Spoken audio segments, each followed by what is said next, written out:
All right, there's the screen. What's going on, everyone? Welcome to the stream. Leo, I think you're in here. Welcome, welcome. Happy, what day is it today? Today's Tuesday, November 5th. Happy Election Day, I guess, if you're in the United States. I guess also important everywhere, most places in the world. I don't know how important it is most places in the world, but anyways. So I guess Kevin will be out voting today. Brent, how's it going? Welcome, welcome. All right, if you're new here, my name is Adum, and every day we get together right here on YouTube and we live stream our process of building ourselves a company that is going to be worth and generate us at least $1 million in revenue every single year. That's what we're working towards, and we're going to plug away.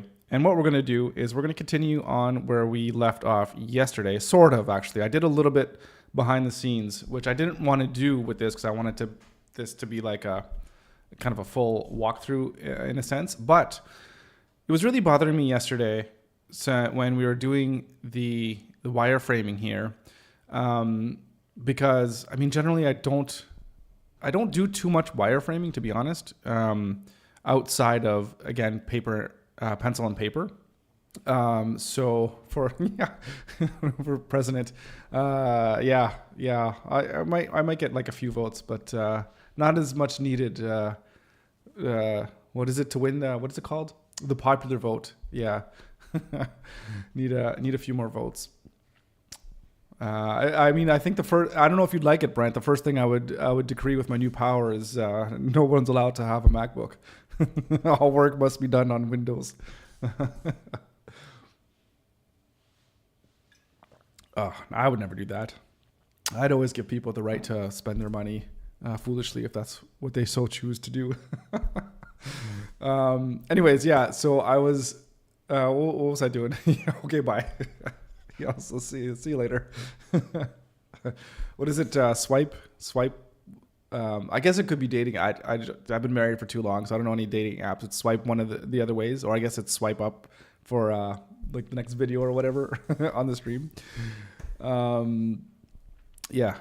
Okay. So what I was saying is, yeah. So like with the whole wireframing thing. Anyways, I was going off and I was just kind of building this, and I was just like, I'm just literally rebuilding the components that I've already made. So what I did kind of just this morning is just rebuilt this initial wireframe, which we finished yesterday, of the homepage, and just using actual components that are already pre-built for pixel pieces. So it's like, it just makes the most sense to do that. So that's what we're going to do moving forward, is to just make the rest of the pages that we need to make, and we're going to make them in, or we're going to use the components that we already have. And then it can give us a sense of if there's any components that we might need to make or whatever that we don't have, that don't kind of fit the look and feel that we're going for. So that's what we're going to continue on doing today. And I really want to finish building out this wireframe today. So we got a couple hours here. So let's see if we can get all of this done. And what we need to have a look for as well. Can I delete this thing here? Yeah, delete that message. Okay, perfect. Leo, how's it going? Welcome to the stream. How you doing? What was I saying? Oh yeah, this is what I wanted to switch out to look. Is to figure out what pages that we need to actually make. And I think we'll start off by, I mean, the homepage is kind of the biggest page, but maybe, I guess we could do something simple to kind of highlight the team page. And maybe we can think about as well if any other, like how we should have the internal pages. Should there be some type of standard heading or banner that's associated with each page? Or should there be, So I think there's other pages that that need to look different than others. Like the blog page and the services page, I think that'll look different than like an about page that might just have about us and just kind of get into the content. Do you know what I mean? Thank you. Next, in terms of, or you're saying thank you in terms of me saying how's it going? I don't know if you mean something that I said there, but anyways, always great to see you here. I don't know if there's anything I could show that explains kind of what I mean. Let's go here. All right. let's copy this homepage here. And if we put this into the about. Oh, it's a song from Ariana Grande. Yeah. I wouldn't, I honestly don't listen to her at all. I don't even know. I couldn't even name one song except for the song. I think hopefully it's the same person, but she did a collab with Mac Miller before he passed away. So I know that song, and I think that's Ariana Grande. But other than that, yeah, I wouldn't know. Dun, dun. Okay, so I guess what I wanted to just mention is, they used to be together. Okay, I guess that explains why they. Well, I mean, it doesn't really explain. I think people sing songs together that aren't necessarily a couple, but okay, that makes sense. Were they together like up until he died, or was it just like a?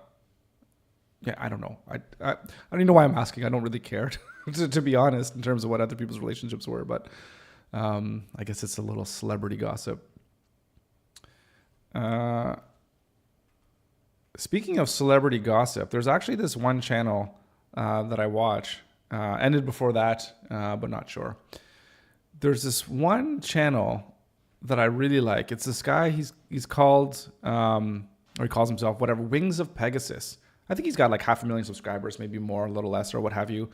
And he's really cool because he does like scientific analysis of people's vocal performances and basically tells you whether a band or an artist is using auto-tune or they're using pitch correction, which is just done after the actual vocal is like sung, or whether they're like miming or lip syncing or whatever the case may be. And I guess there was a big thing. He kind of exposed Taylor Swift in some of her concerts where either she's using auto-tune pretty heavily in some of her, I don't know if say pretty heavily, but she's using auto-tune on her live concerts.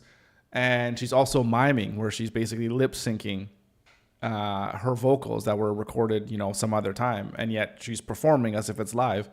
And then there's this whole thing about the whole music industry of whether or not when artists perform and when you go pay to see an artist live, whether you're actually getting a live performance, whether that performance is dancing or whether it's like a musical performance. And should they tell you that before you go purchase the ticket? Because I would like to know if I'm going to go see a band that they're actually singing and performing live, that they're not just lip syncing or just playing a track and then just pretending to sing, right? Which is crazy.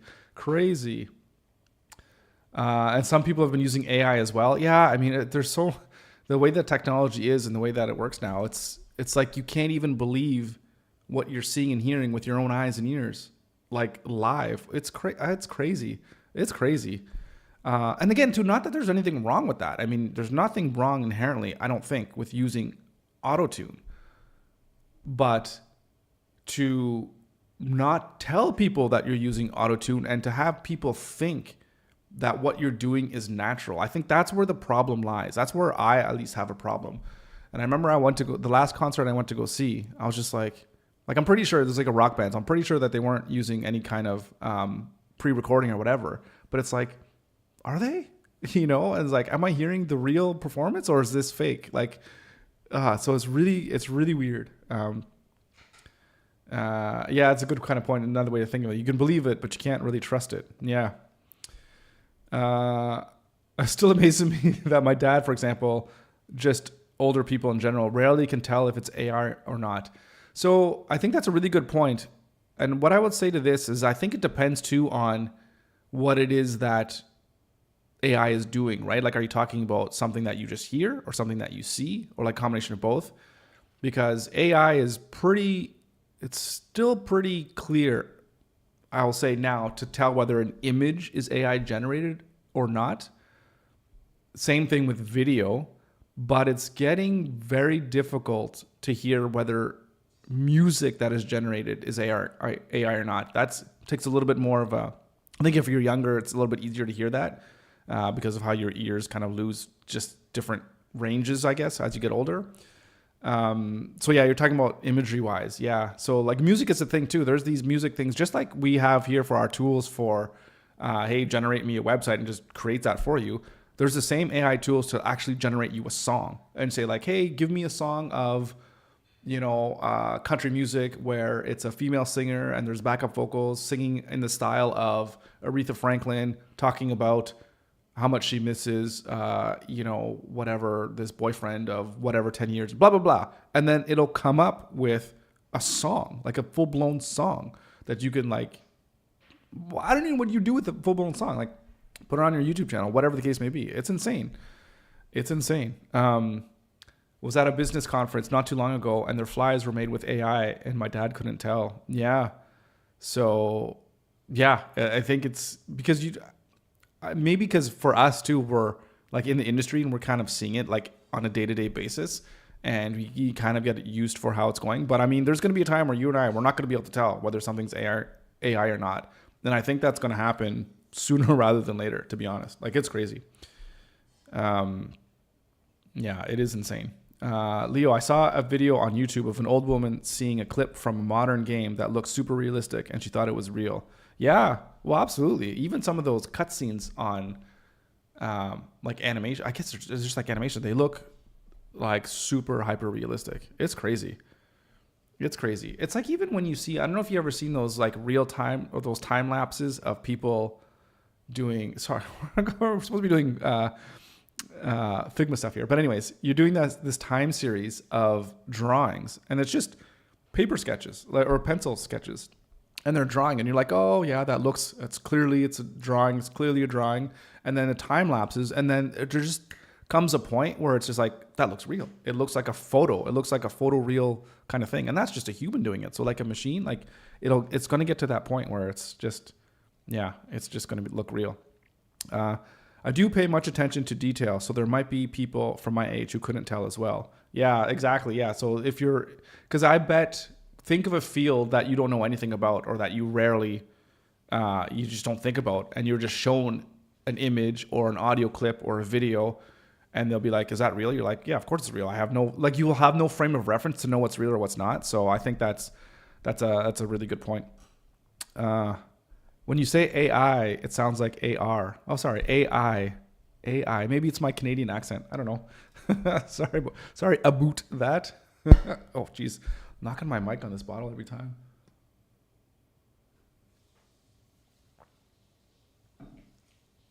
It's not fun to make fun of us Canadians, you know.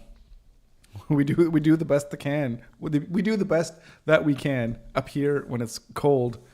And we're living in our igloos and riding around in our dog sleds constantly for 300 days out of the year because it's so cold up here in AI. Yeah. Yeah, it's funny too. The whole it's all the time. Everyone says it. Like there's not very many Canadians that won't, inadvertently even spill out the old A, especially if you're playing hockey. Like I play hockey all the time. So when you're at the rink, it's just like all the time. Hey bud, you're going to get the puck, eh? It's just constantly. Okay. So what I was saying here about a different page, cause you can have some pages, you guys will know, I think you'll know what I'm saying as soon as you see this here. But you'll basically have a banner like this. This isn't like a blog page, but no, we don't want to do that. I want to actually just make the text bigger, right?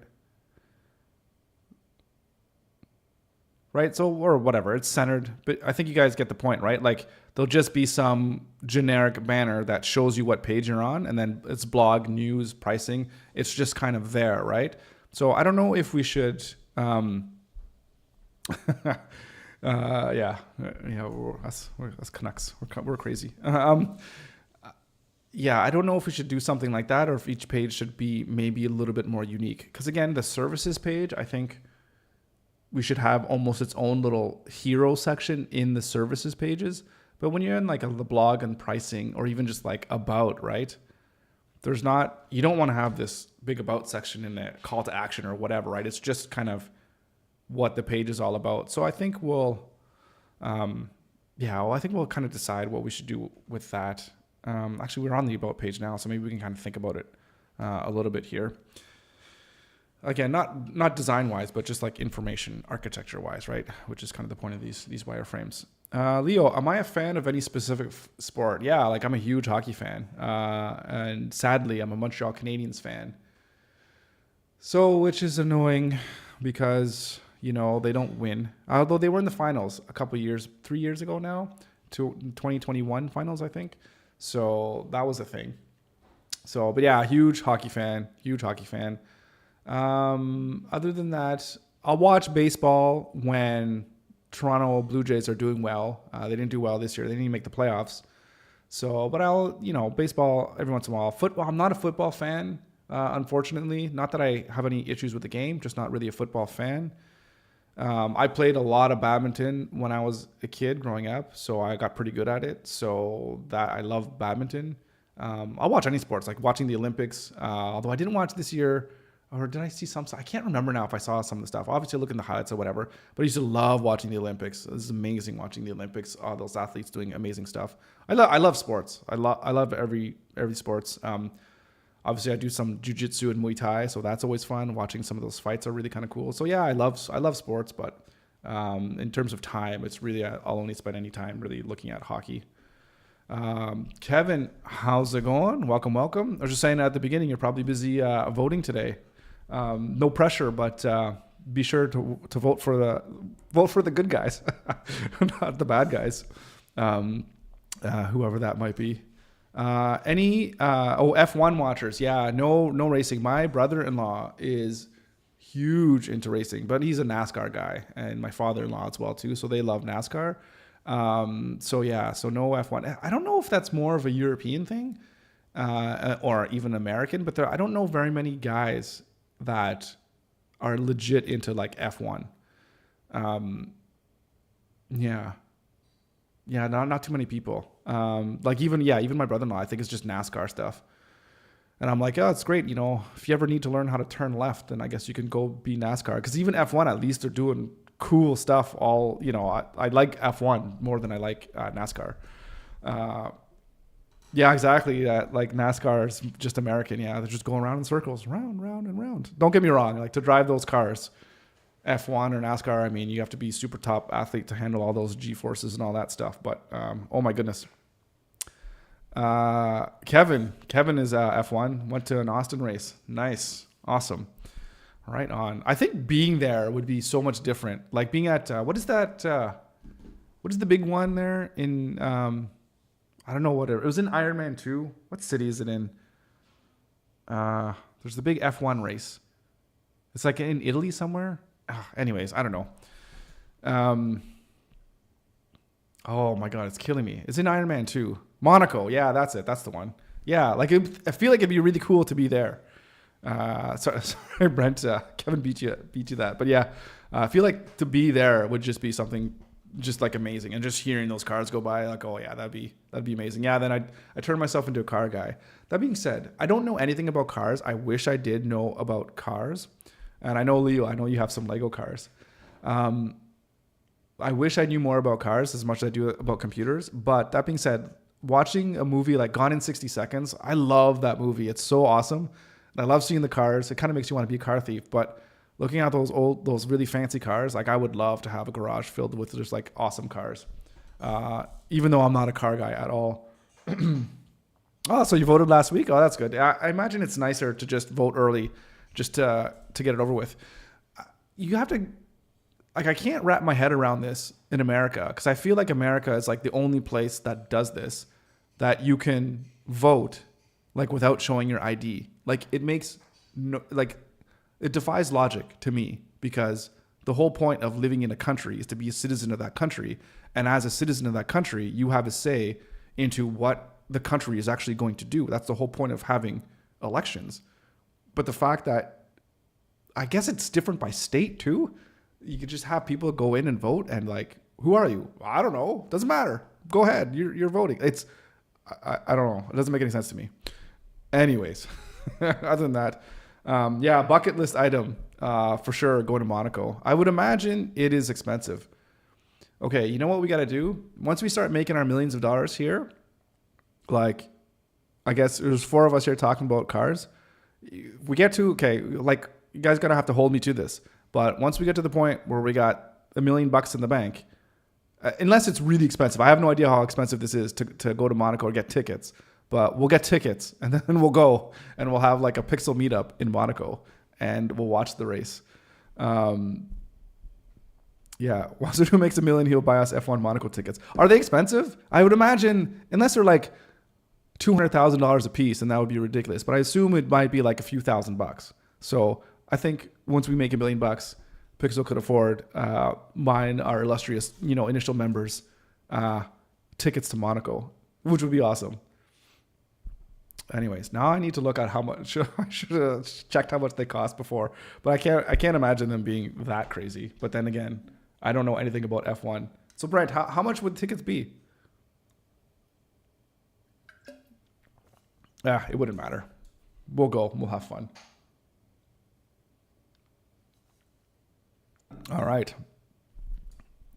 Okay. So, but before we do that, we need to actually make some money. And to do that, we need to finish this template. All right. So, yeah, that's good. I feel like that's good motivation. Let's go to Monaco, meet up, watch some F1. And I think of like Lightning McQueen. I think it was Cars 2, where they're doing whatever the race it was there, which always made me kind of think the whole Lightning McQueen thing. It's like I don't remember what the Italian guy was. I can't remember his name, but he was an F1 car, and of course McQueen's just a NASCAR or whatever. And it's like, don't F1 cars can just like completely demolish a NASCAR in terms of how fast they can go? I mean, I could be wrong. Are we talking VIP tickets? Of course we're talking VIP tickets. We have to be VIP, right? Unless, again, I'm just going to shoot myself in the foot, because you're probably clipping this right now and being like, you said VIP tickets. These are just regular pleb tickets. Francesco's the F1 guys from Cards. Francesco's. What does he say? Super speed. I don't know. I can't remember. That was a horrible Italian accent too. But I haven't seen that movie in a while. I guess once the kids get older, we don't watch as many those ones. But I should dust out the old Pixar collection and watch that when I have a craving for that. And Gone in 60 Seconds. There was actually, did you guys see that movie? Sorry, totally into racing now. But there was that Gran Turismo movie or whatever that's based on, which I guess is based on a true story, which is based on the video game that what Nissan did. That they were just like, hey, let's try to get the next driver. And they just got like the video game players to, They got the video game players to like just apply to be a real driver, and then they actually made them into like an actual driver, which is kind of cool. You've seen it. Yeah, it was actually a decent movie. I was actually surprised that it was a good movie, that I like enjoyed watching it. So that was pretty interesting. And yeah, and then I remember that the Le Mans or whatever it's called, the 24-hour race where you have a team of 4. I just remember because it was that movie Ford versus Ferrari with Christian Bale and Matt Damon. And that was an interesting movie as well too. Seeing I don't know, whatever, Ford v Ferrari. It was just kind of cool. But yeah. Anyways, have you heard of the? I heard of the movie but didn't watch it. Yeah, you should watch it. It's really good. Rush with Chris Hemsworth and the other bad guy from which Avengers is it? From Iron Man 3. Oh no, sorry, Captain America 3. Can't remember his name. Whatever. He's that German guy. What's his name? Bruhl or something like that. Anyways, yes, I've seen that one. That was good too. Because they have like kind of the opposites, where one guy is like super serious about driving, the other guy was more of kind of like a party kind of guy or whatever. And they were kind of like rivals, I think is what it was. But yeah, it was good. Daniel Bruhl. Yeah, thank you. If there was only some machine or device that I could type in questions and get answers, if you guys find out any devices like that, let me know. I could probably use them in my business. Yeah, that was a good one. Now that I think about it, I've seen like lots of drive movies. Jeez. Yeah, solid movie on Niki Lauda. Yeah, that's it. Yeah, ChatGPT. No, Leo. Yeah, I know. I was just kidding because I'm like I have the internet right here. So, so yes, being a little tongue in cheek there. What was that old school one with? There was a one with Sylvester Stallone. It was pretty funny. The only thing I remember from that one is that he was an F1 driver and he kept on flicking a quarter out at like each lap, and then he like stuck it onto the wheel or something like that. And I'm just like, what? Do people do that? But anyways, okay, that's the one movie or the whole series I had never seen one single Fast and the Furious. I don't know why. Even my kids are like, we got to watch it. I'm like, oh, I don't know. I just see the trailers and then the cars jumping like on tanks and they're flying through. Like it's just, I don't know. It's a little bit. I saw. I was like, this is just silly. But maybe I should just think about it. Like, you know what? This is just a stupid car movie and just enjoy it or whatever. I've seen each of them like 20 times at least. Are they actually good movies then? So yeah, I don't know. Maybe I should give it a try. Like I literally, yeah, I haven't seen any at all, but obviously seen the trailers and all that kind of stuff because they just look so over the top. But then again, I love over the top action movies. They're like my favorite type of movie. So as much as a lot of people hate this guy, but Michael Bay, I really like. I love his movie. Well, I shouldn't say I love his movies. His newer stuff kind of sucks, but Michael Bay is just. I just love Michael Bay. Like this old school stuff, The Rock, The Island. What else did he do? The first Transformers. The other ones are all kind of crappy.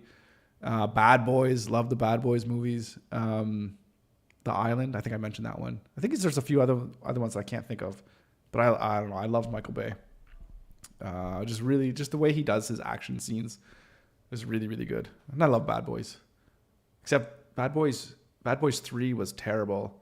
But this new one was actually not so bad. The Bad Boys 4, which I don't know why they didn't call that one Bad Boys for Life. It's ridiculous. Anyways, okay.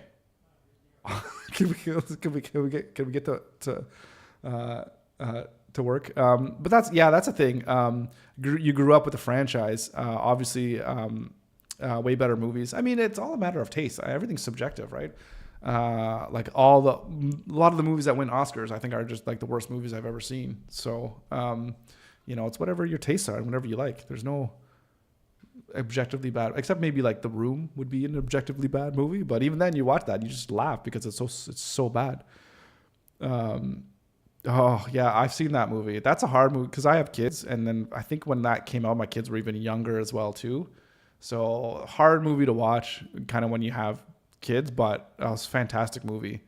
And it's like, especially movies when you could like put yourself in that situation and like the parents and like Hugh Jackman and like what he was doing. And then I would never go to his extreme of what he did, but it's like the fact that like when someone does something so uncomfortable and so like unthinkable, but you can put yourself in that person's position and it makes you feel like, oh, maybe could I do that? It's like, I don't know. And it makes you think and reflect. Yeah, that was a really well done movie. I keep trying. Yeah, exactly. I keep trying to, like, I watch it with my wife and I was like, we should watch it again. She's like, I'll never watch that movie again just because it's too, like it hits that hard. Right. So yeah, it's actually one of your favorites. Yeah. It's really, really good. Yeah. Acting was so good. Yeah.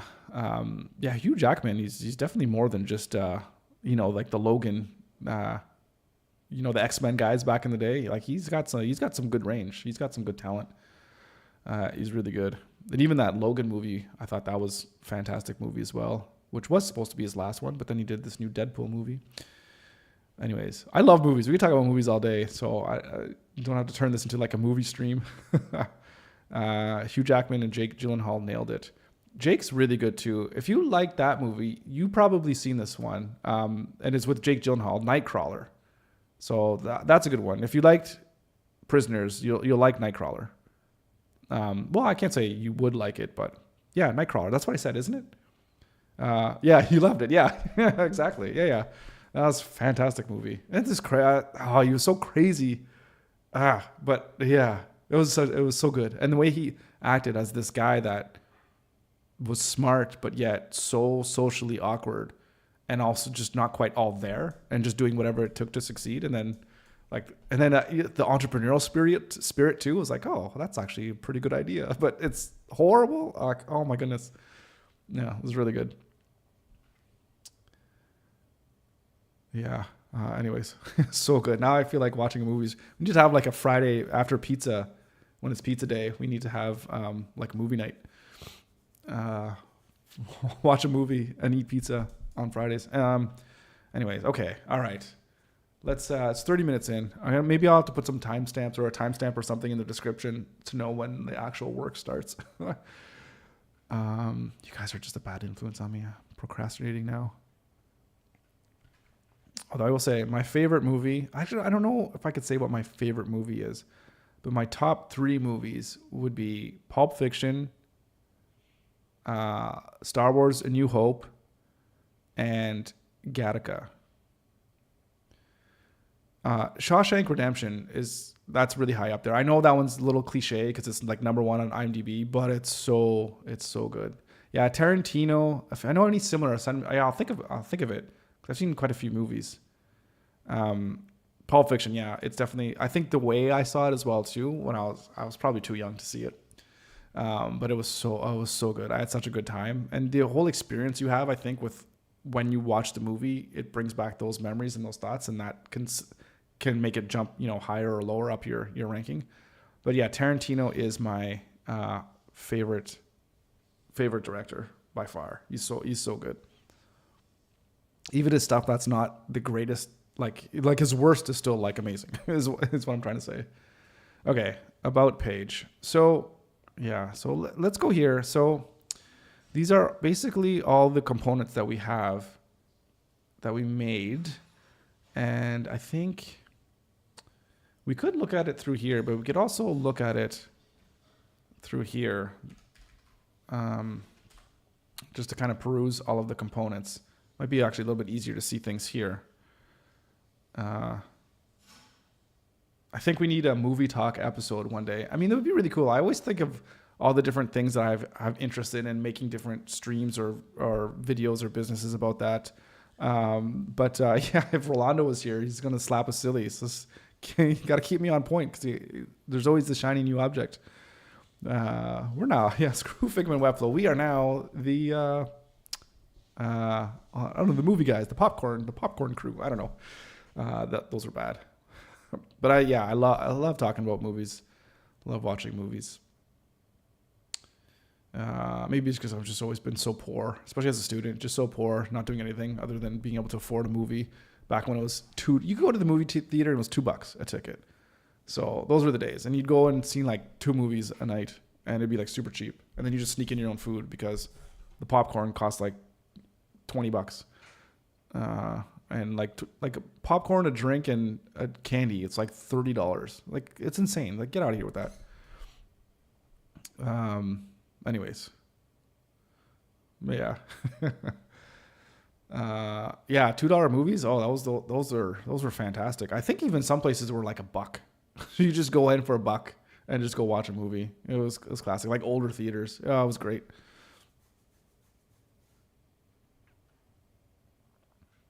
Asphalt Burning is the trashiest and funniest movie ever. I've never heard of it. Funniest ever, trashiest? I don't know. Have you seen Blazing Saddles? I'll write this down. I've never heard of it.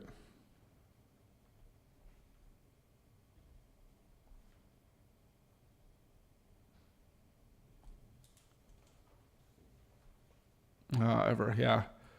Never heard of it's a car movie? Okay, interesting. Uh, oh, shoot. Hang on a second. I got a call coming through. Hello, dude speaking.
Sorry about that. There was that was my sound coming. Yeah, okay. That was just my landlord. There was a little bit of some dripping coming from the ceiling, so I'm gonna get somebody to come in and take a look at that. Okay. Oh, asphalt burning. Okay, maybe that makes a little bit more sense. Because I wasn't sure what that word was.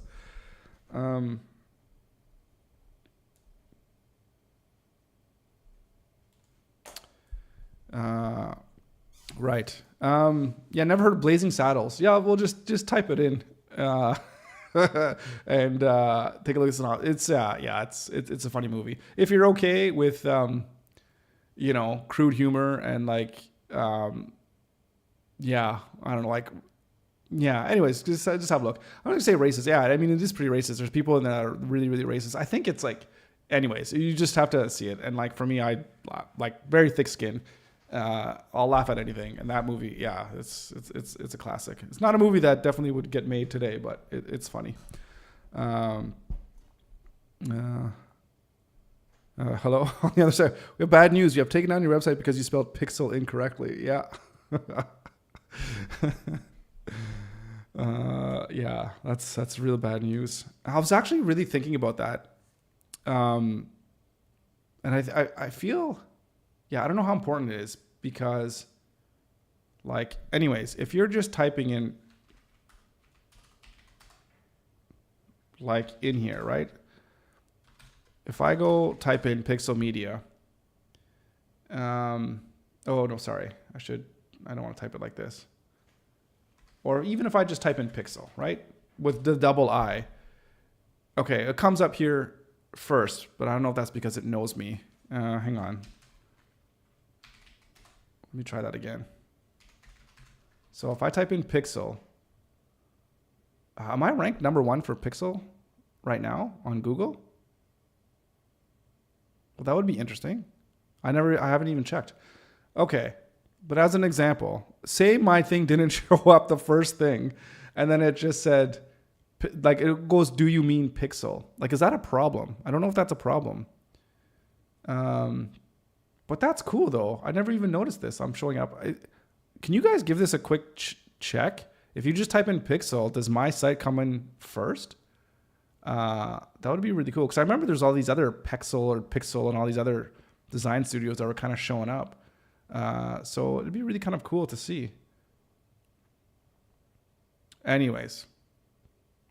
But yeah, I was thinking about that. It's is there at some point where I need to think about rebranding way into the future of having a different name that it can't be misspelled in a phone or auto-corrected and all that kind of stuff, right? So, interesting. So Kevin, a third down for you. Okay. And ranking 4th when I type pixel, not pixel on mine. Yeah, if you type in just regular pixel, I don't think I won't show up at all. And that's for Kevin. You're saying, yeah, when you search for actual pixel. Yeah, that makes sense. Yeah, no, it shows pixel for me. I did not see pixel if I search pixel. Well, that's if you search pixel. Yeah, it's definitely not going to show up because I would imagine the pixel phone and all that kind of stuff, or just the definition of what a pixel is and all that kind of stuff. So I wasn't thinking about that at all when I chose the name. I was just thinking about, oh, hey, this sounds kind of cool, and just maybe I'll just pixels because it's making stuff, and then just add an I because I could get that domain. So yeah, that's what I'm saying. That's exactly what it is. Google asks you if you mean pixel. So it's I don't want people to type in my name if they just hear about me and then it's hey, do you mean this? But if I'm showing up at least number 1 or 3 and 4, I guess that's not so bad. But I'd want to show up as number 1, so that way, even if Google tries to correct them, they'll still find it. So yeah, I don't know. Yeah, but that's not good. Okay, Brent, you're saying the same. Okay. Anyways. Okay. Figma, where were we? All right. In Figma, we were actually looking here. Okay, so we're thinking of an about page, and let's take a look at our layout sections.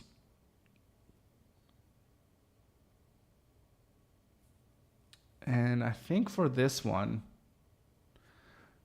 a generic about page for a company. I think we can start with something like this here, where there's the about page and there's a little bit of description, and then we can have an image, a larger image, being full screen, and then we can go down to a couple other sections below. So let's do that. That's layout number 6. So if we go back to Figma here, and if we go to our layout section, I gotta figure out a better way to actually be able to navigate through all these layers. Layout 6, right? So copy this, and I'm not sure what the best way is also to copy something from one Figma project to another. I think that's where they all maybe need to be like a component, and then I could add them in. So I need to fix that as well too. Oh, so many things that we need to fix here. Okay, so let's just, okay. So this is about the business, or maybe about your business. About your website, about your business. So I can't find your website, not even if I search for Pixel Media or Pixel. Oh, that sucks. Are you using Google Chrome? Like, what search engine are you using? Or I should say, yeah, Google, not Google Chrome, but just Google. You can use Google and outside of Google Chrome. That's a little bit shocking to me, to be honest. And that kind of sucks. Try searching incognito mode and see if you get a different result. Are you asking me to do that? I was in incognito mode. But let's do it again here. I don't know. Sorry, Kev. I don't know if you're asking me or if you're asking Leo. But here we are, incognito. Like Pixel Media. I think, again, it depends. Oh, maybe it doesn't. Look at this. So Pixel Media is different than just searching for Pixel. So this guy comes over. These guys are in Quebec. Yeah, but these are all Canadian companies too, except for these guys.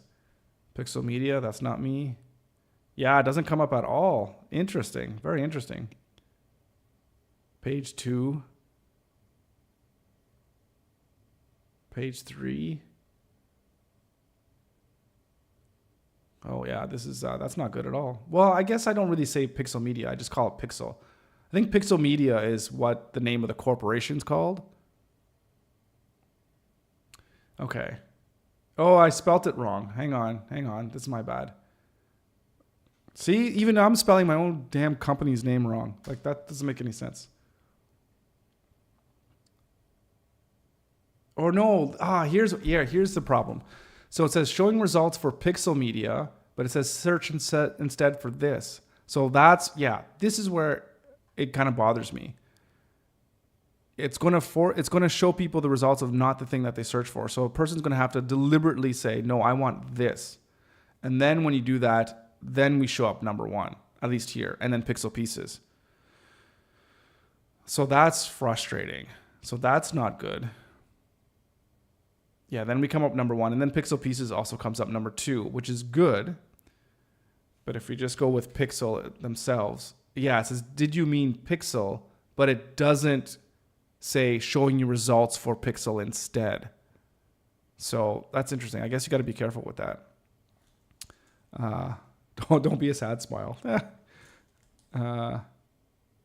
Oh, okay. Kevin's okay. So I should just stop. So Leo, yeah, Kevin was asking, and what did you say? He says, I'm using Safari, but I'm going to search on Chrome and Firefox. One sec.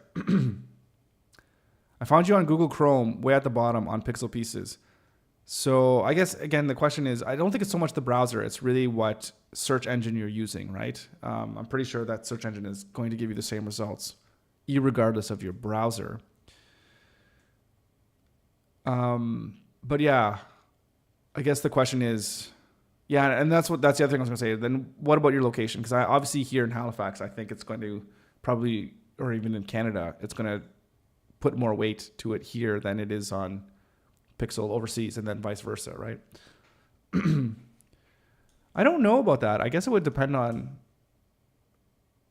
yeah, I don't know. I wouldn't surprise me at all if that is definitely dependent for Google, because they track like every single thing that you search and whatever, right? They track everything.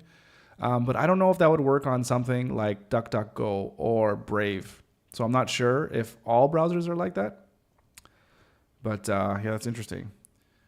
I found you on Firefox on almost last spot. Okay, so I think the moral of the story is I need to do some work on SEO. So we're definitely going to do that. We're definitely going to do that.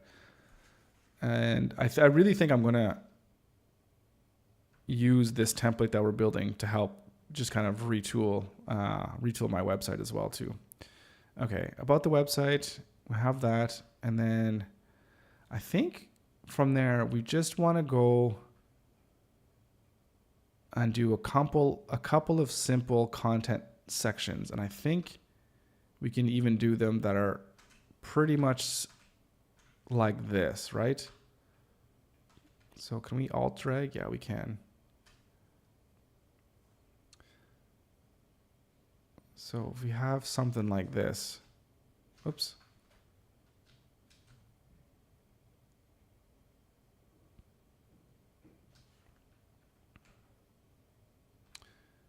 I'm finding it really tough to wireframe something that, I have no clue as to what the business could be, whether it's a painter or a landscaper or like what other kind of business, a dental office, like it could be all kinds of different things. So, yeah. But we got to remember too, these images could be anything too. It could be full screen thing. It doesn't have to. Just got to remember to not think as if this is confining the design in any way whatsoever. It's just to kind of signify that this is where some type of image is going to be displayed. And we could deviate from this as well too, once we're actually designing stuff. But this is good, just about the business. And here's, maybe you know what we can do? We can also do, I'm on Brave and you're 4th in Belgium. Great work. Excellent. It's just a quick plane ride to the office. Yeah. So that's good. So Brave is great because Brave might be the more less altered kind of search, right? Maybe that's the one that isn't, dictated by your preferences or whatever. It'll just spit you the the true results, I guess. So that's good. Yeah, sponsors. Oh, for sure. Yeah, of course. I mean, yeah, you could always just pay Google to get out there, which we did before, which ended up getting us no leads. So redoing our website and going back to doing some ads is probably going to, we're going to see if that's going to help us, which is going to be an interesting thing. Oh, right. So I was thinking about this about section where actually we can have like a 4-column thing where people sometimes will put in, like the number of customers served or whatever the case may be. And we might want to think about doing something like that. I don't know exactly how to describe it, but how sometimes a lot of like agencies kind of do this where you're scrolling and then it'll be like this many clients. Some of them are like, this many cup of coffees we drank and whatever it is, just like the numbers. So we could do something like that on the about page. And I think that would be good to have. And maybe something that also, it could outline the different services that are offered as well too. So we could do something like that. But when we're talking about those numbers, I guess we want like at least a 4-column. Yeah, so 4-column layout 41 or 42 is going to work really nicely for us actually. So let's go here. Yeah, I need definitely a better way to sort through these ones. Let's go with layout 41.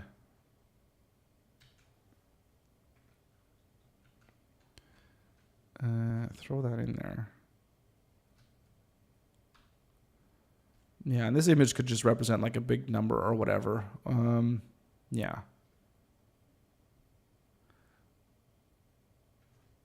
I wanted to avoid that with Alluri, and that's why I called it like Al Luri, because Or is it AI? Sorry, I totally can't remember. I'm pretty sure that, no, I think it's AI, right? AI Lurie, because I wouldn't find another big business or any other businesses with that name or similar name. So if you search for, so it's AI Lurie, right? Sorry if I'm pronouncing.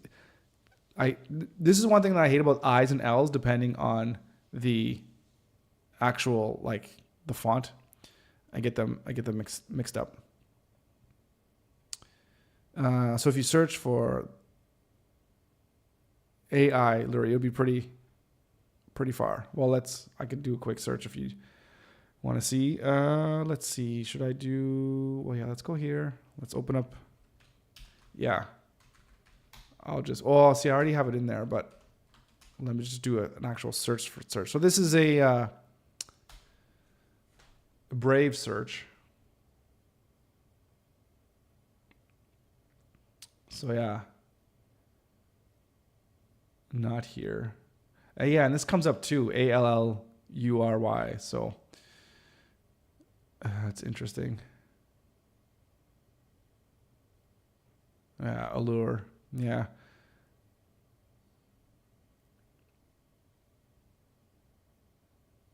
So yeah, not coming up here.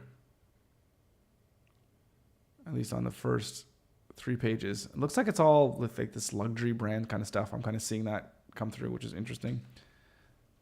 That's Brave. We'll just do a quick thing on Google. Oh, this comes up as number 1. I'm even in incognito mode, I'm almost positive that it's still tracking. So it's still coming up right here, number 1 for me, right? A bot currently in development. We aim to make it its responses as natural and human-like as possible, while ensuring it is clear. Yeah. So. Yeah, I guess there. I mean, there could be. It's like very difficult to actually find a name. I remember. So, I'm from. I went to school at the University of Waterloo back in starting in '99, and the guys at Rim Park, or the guys Rim that eventually ended up being BlackBerry, before when they were even bigger than iPhones. So they were all based in Waterloo. So we had all the offices and all that stuff there, and they were like on top of the world. And then they started going downhill because of course the iPhone kind of came out and just started killing them really, really, really quickly. And there's a point to the story. And I was talking to some guys because I knew a lot of guys that worked there. And this one guy was talking about how they wanted to like rebrand and refresh the whole, like what their actual devices were. Because I don't know what the devices were actually called back then. It was just like a RIM phone or something like that, or whatever they called it. Anyways, so they ended up hiring a company. I don't know how much money they spent on this. It was definitely within the 6 figures, maybe even 7. Probably in the 7s because they're such a big company. To come up with the name BlackBerry. So they paid, and then that was what the new phones were going to be called. So they paid ridiculous amounts of money for a company to just come up with one word for what their new brand was going to be called. So yeah, it's not easy. And this was back in the day, like in the early 2000s. Excuse me. Anyways. So if it takes them millions of dollars, we don't feel bad if it takes us a little bit of time. It just takes a little bit of brain power and not much money. Okay, so we have these kind of headings here. I don't know if we want to have 2. I always hate about pages. I find them they're the kind of like the worst pages to do.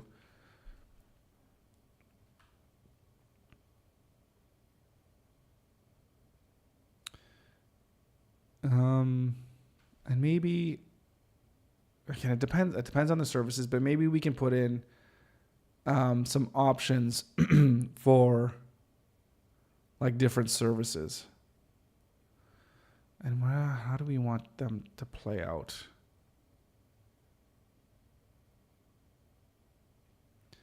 I feel even just something like, I don't know if it should be a 3 column or if it should be like a 4 column. Or a 2 column, I should say.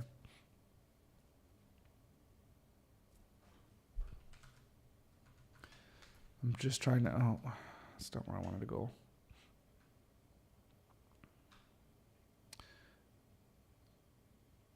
we're not talking about what's actually going to be on the about page, right? Maybe that's one thing we should do here. Let's get this one. Let's duplicate. Okay, so we need the intro. I don't know. So company, like mission, vision.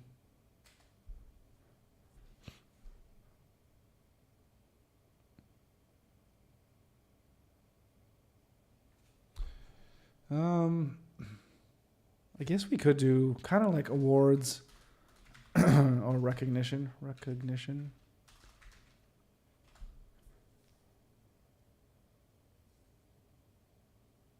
And then we can have just statistics. It's almost like not case studies, but again, it depends on the business. But, you know, like, hey, you know, in the business for 10 years, you know, cured 150 patients or thousands of patients or whatever the case may be, right? So I want to have a way to put kind of those numbers in.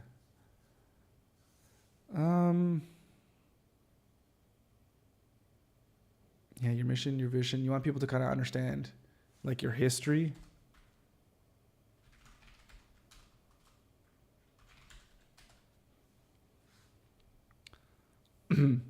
Oh, so yeah, yes, yeah, you wrote that, yeah. Good to kind of have that in there.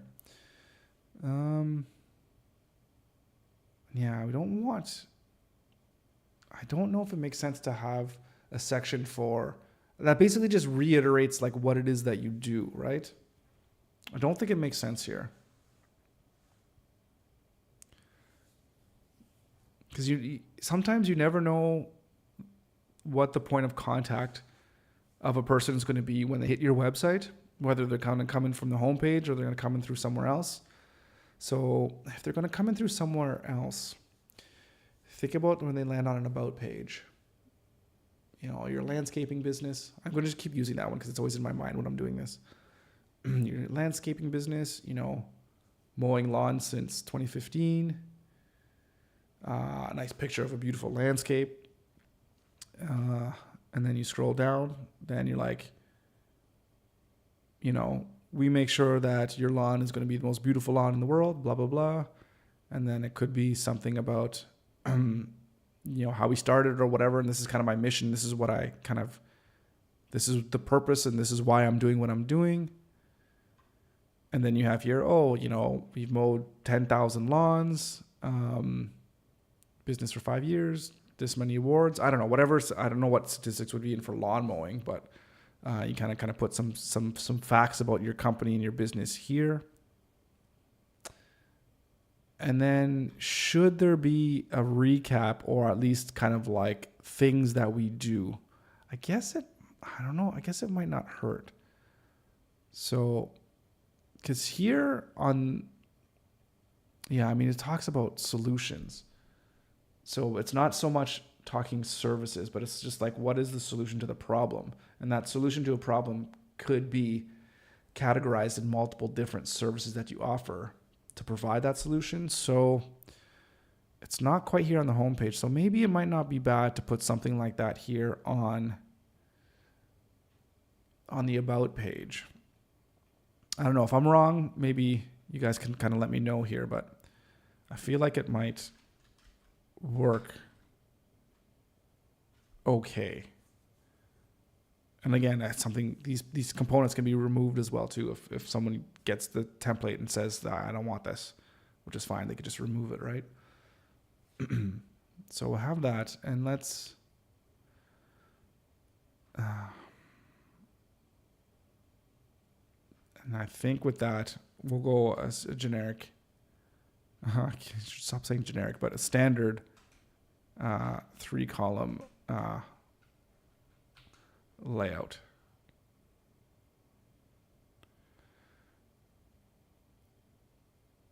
These things are not going where they're supposed to be going here.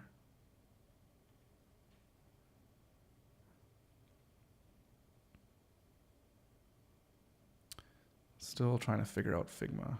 One of these days, I'll figure it out. Okay.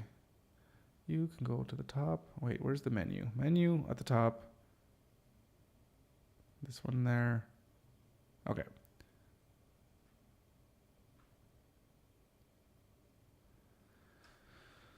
And then what about the rest of the about page? I think once we get that, yeah, service-based business, definitely always going to have the call to action and then the footer. So just Alt, hold, and then drag in here. Why can't you just go below? Whoops.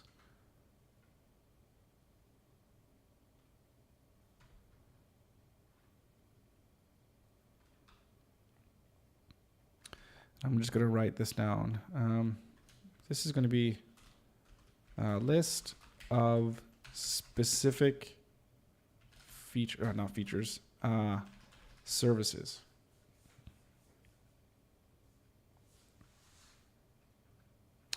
But what we should actually do, we should change this out actually into, do I not have that 3 column but with buttons? I should. I do, but it doesn't have a header. Okay, I have to, I have it with buttons, but then it doesn't have this heading part. Okay, so that's okay. Let's just take this button. We'll just copy it. And we'll just put it in the contact. Oh, not there. In the column, right? Paste.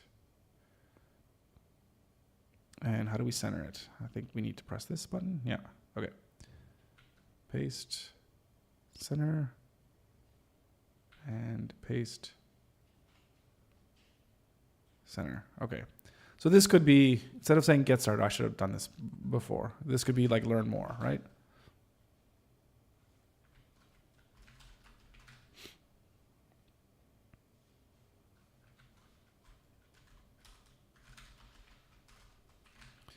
Oh, this one's off.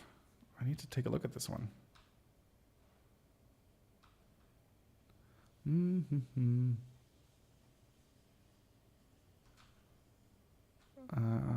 Yeah, this is off. Heading H3, which one? What's this one? Heading H4. Okay, well, I need to change this. Okay. Who is my favorite YouTuber? That's a good question in that I never really thought about that, to be honest. Who is my favorite? Is there a difference between who is my favorite YouTuber versus who, like, what's my favorite thing to watch on YouTube? Like, I mean, yeah. Do you know what I mean? Like, I feel like somebody like, you know, like Matt Pat or, you know, like Mr. Beast, like those kind of guys that they're like specifically, I'm a YouTuber, right? Versus somebody like, say, Chris Williamson, who does like podcasting. I wouldn't necessarily call him like a YouTuber because he's like a podcaster kind of thing. You know what I mean? So I feel like there's a difference. Yeah, so you're saying there's a difference. Okay. So YouTuber, yeah. I don't know if I have a favorite YouTuber. I guess the person that comes to my mind that I would say is a YouTuber that I've probably seen the most of would be Peter McKinnon. I would think. Yeah, but you have to be interested in like photography and videography and stuff like that. If you're not going to watch his stuff, right? So he is really good.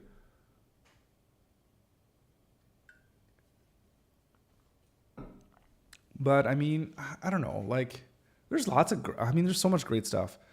Like I used to really be into the how it should have ended, that animation. That was really, really cool. There's a guy way back in the day. I don't think he posts anymore. Julian Smith. Oh man, he was making some awesome stuff. This is like old school YouTube. Like for me in my heyday, YouTube was when like Nigga Higa and Ray William Johnson, like they were like the number one guys on YouTube. So So yeah, so those guys, I remember that kind of stuff, like Mystery Guitar Man, like back in 2010, like all those channels. I loved watching those guys. Those were really cool. Mystery Guitar Man did some cool stuff, but I mean, I haven't been there like what 15 years to see see his stuff. So yeah, I don't know. Yeah, that's another interesting point too. Is like, are people even just like people in the sense that are they running by like an agency or corporation? I would imagine it's so um, like corporatized. I don't even know what the right word is, but yeah, I feel like the OG YouTube people, um, that's when I thought YouTube was the most fun. John LaJoie, I don't know if you've seen him. He was hilarious. Another Canadian boy, just like Peter McKinnon. He was really funny to watch. But I don't know if I have a real um, favorite. There's nobody that I'm like, I got to see this guy's channel. So I don't. There's, you know, yeah. I guess I can't really answer that question. But those are just people that come to my mind as being the guys that I know I used to watch quite often. Because again, right now, YouTubers, anyone who uploads videos on YouTube. Yeah, I mean, I guess. But again, like, would you consider like Joe Rogan a YouTuber? I mean, he's got how many hundreds of millions of views, if not more, and he uploads to YouTube, but he's not a YouTuber. You know what I mean? So, um, like, yeah, I would say Joe Rogan's my favorite YouTuber. Like, I don't think that would make any sense. You know, or like the music, like Warner Brothers or whatever. I don't know, but yeah. So I feel like for me, the way that I use YouTube, I'm probably different than most people, but I use YouTube. One, I use it for watching my hockey highlights. I wake up in the morning, watch some hockey highlights. And it's really, I use it as like a search engine to try to find stuff that I need to know how to do. So it's almost like an encyclopedia for me at this point. So yeah. Well, that's the thing too. Yeah, it was fun back then. People were doing it for fun, right? And people had fun doing it. And it wasn't about the crazy gear. It wasn't about this. I mean, there was still always talk about like, oh, get the best cameras, whatever. But people were making stuff to just make stuff and to be really funny.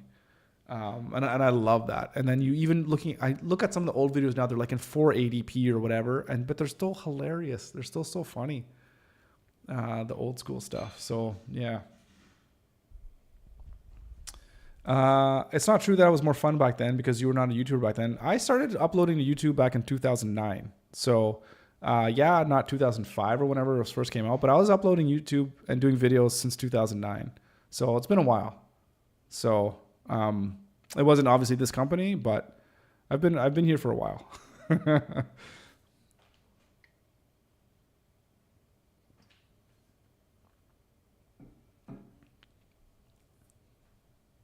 And that'll be a mission. Maybe go find.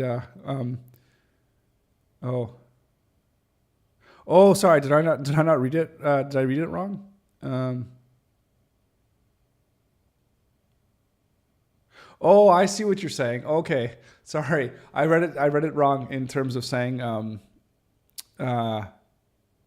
um, thinking that just you. I thought you were just talking about like YouTube in general, but I see you're just complimenting me because I wasn't on YouTube. Right. I get it. Um, but yes, of course, obviously, obviously, YouTube is at its peak fun right now because I'm on here. Clearly, obviously. Sorry about that. I totally missed that one. So I was just my mind was just thinking of all the just the whole evolution of YouTube and everything. But thank you. I appreciate that. Sorry for being a little slow on that one. Um, okay, all right. So layout 62. Hang on a second. Let me export this one here. I'll just. I'm gonna need to update this image on Pixel Pieces, but we'll do that at some other point. Just wanted to make sure I get that done. Okay, so we have. Sorry, I still feel so stupid missing that one. Nothing flies over my head. I would catch it.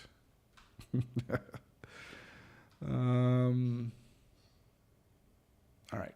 About.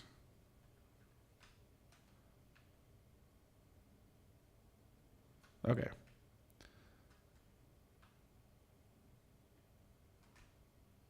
Okay, so that works for an about page. Let's make a new frame. Wireframe. And this one's going to be pricing.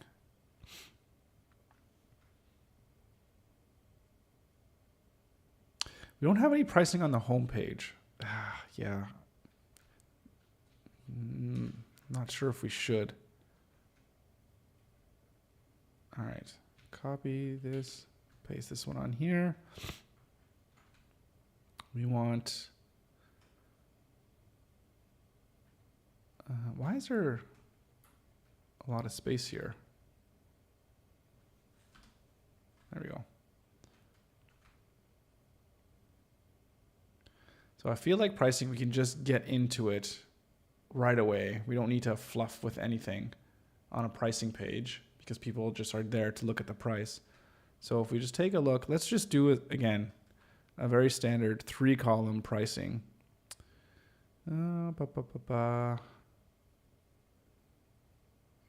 Do we want it with a switcher? Yeah, let's have it with a switcher. Oh, there's lots of different options here. Lots of different. Oh, I like that there's these different options. Good job, past me, for making these. Which one do we like? We got the one with the get started, but then we have a few options below. I have ones with icons and then with a switcher.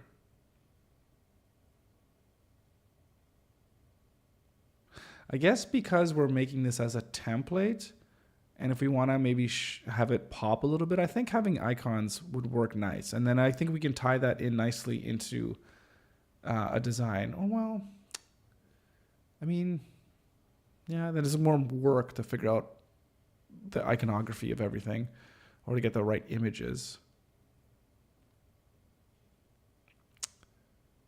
I don't know.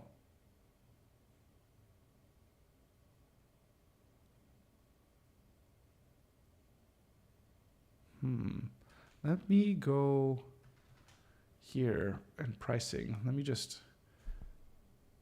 I can see this a lot better. Oh, it's going to be so much fun to start building stuff on stream using pixel pieces. I'm super looking forward to that. And we also want it to have a toggle, right? So, oh, it's not a toggle. What's the toggle? I guess it's a, what do we call it? Is it a switch? Slider? It's not a slider. I guess it's, is it tabs? Tabs. It's probably tabs. Yeah. Okay. Right, because they're actual tabs. So it's funny, there are words just used for YouTube, like subscribers. Subscribers is only used for subscribers that pay money on platforms, but in this case, it's used for every channel. Yeah. And channel is only used on YouTube. Yeah, well, subscribers are for different things now too, other than YouTube, because you could just be subscribers or, well, I mean, yeah. I guess I don't know the other things, if you're a subscriber or not. But yeah, it is cool. I mean, it's the internet has its own like vocabulary to know what's what. And I need to know more about it too, because I think Twitch has a bunch of different things for like if you're following versus like sending tips, and there's other things you can do. There's all these things that I see people that are live streaming have all these different alerts and whatever. I don't know anything about all that stuff, so I need to figure all that stuff out. But yeah, it's like every platform has its own little thing. Yeah, other platforms, it's followers. Yeah, Instagram, it's followers. Twitter, I guess it's followers. That's like all I know. That's like the breadth of my social media knowledge. And Facebook is like, oh God, I have no idea what Facebook is. Friends. Facebook is friends. Yes, you have friends on Facebook. Okay, so which pricing? Okay, there's this one. I feel like I want to have some nice big buttons.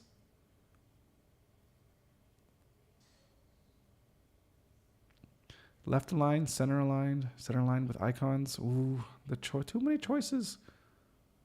Let's go with pricing 39. I think that one would be best.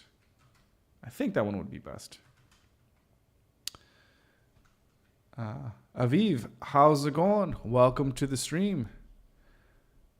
I do remember you. Are you going to ask me where you're from though? I can't remember now. If you're going to ask me if it was with you, I had that conversation. But I do recognize the name 100%. How are you doing today? Hope everything is going well. And Leo is saying hello. Thanks for that, Leo. Okay, so I'm good. Thank you. Are you yelling at me? Well, with the all caps. I'm doing good. Thank you. Happy to see you. I'm happy to see you. Welcome, welcome. No need to apologize at all. I'm just messing around, just having a good time, you know.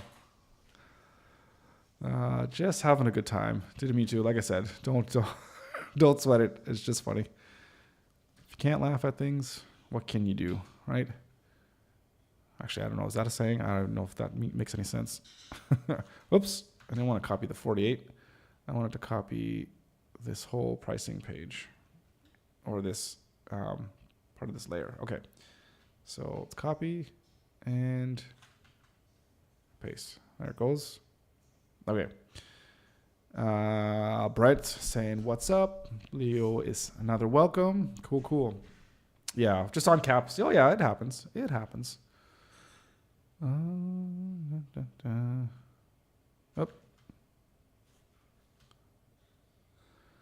So pricing is here. And then we want to have also probably, we want to have frequently asked questions. But do we also want to have a frequently asked questions dedicated page? I can't remember what we wrote down. Let's take a look at our Notion here. So yeah, we do have a frequently asked questions. So guys, maybe you can help me understand this. Or not understand this, or maybe work through this problem.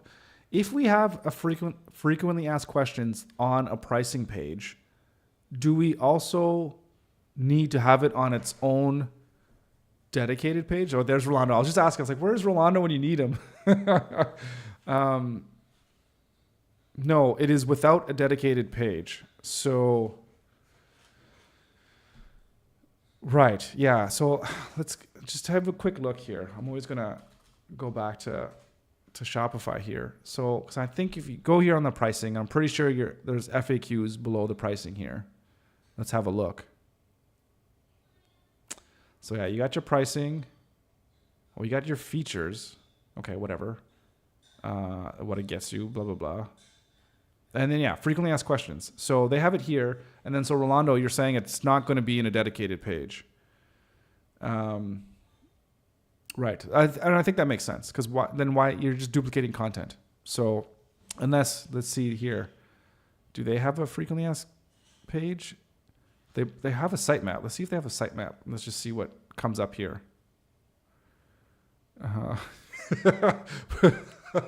Preparing food so my wife doesn't hit me. You don't know Mexican women when they are hungry. They are dangerous. I'll take your word for that one, man. Yeah, sorry, Aviv. Yeah. Where are you from? I'm in Halifax, Nova Scotia in Canada. So yeah, up in Canada. The Great White North. We were just talking about that like an hour or so ago. Rolando, that's hilarious. Leo, who was the first loyal viewer? I think the person that there's somebody that came at the start too. There's a guy named Ninja came in. I think Kevin, I would have to say Kevin has been coming around quite regularly from quite a while. So thank you for that, Kevin. Brent's been around for a while too, which is awesome. Rolando as well too. Yeah, you guys are all kind of all coming around. I don't want to. Yeah, I can't really say, but I think in my mind, I think Kevin would probably be the first one that was coming here consistently. Yeah. So my dream. Okay, Rolando, we're gonna have to talk about this one again. My dream is to live in Canada. Yeah. Yeah. Yeah, my dream is to not live in Canada anymore. It's not so much a dream.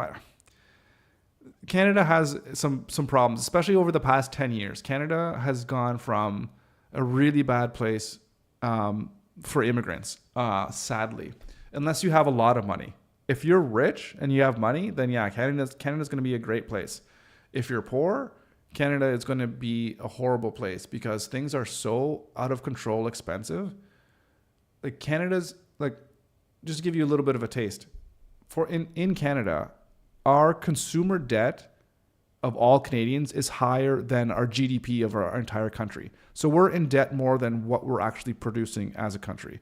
So it's pretty bad. And the cost of living, if you look at the average house prices in Canada, it's like $850,000. So like it's crazy. It's great, great place. I mean, obviously great place to live. We have everything you'd ever want, but you have to be able to pay for it. It's just really, really expensive. So I forgot we were talking about this before. Probably we talked about this a lot. So maybe I can't remember. So I do apologize. I really do apologize. But yeah, Hodum lives in the country of the cool gringos. Yeah, that's us. Well, not me so much because not my skin tone. But anyways, yeah, yeah. With all the snow, so you'll have to. Sorry, Aviv, you'll have to remind me of what it is that I said if I said anything. But then you would know that I'm here from Canada then. So maybe I'm missing something. So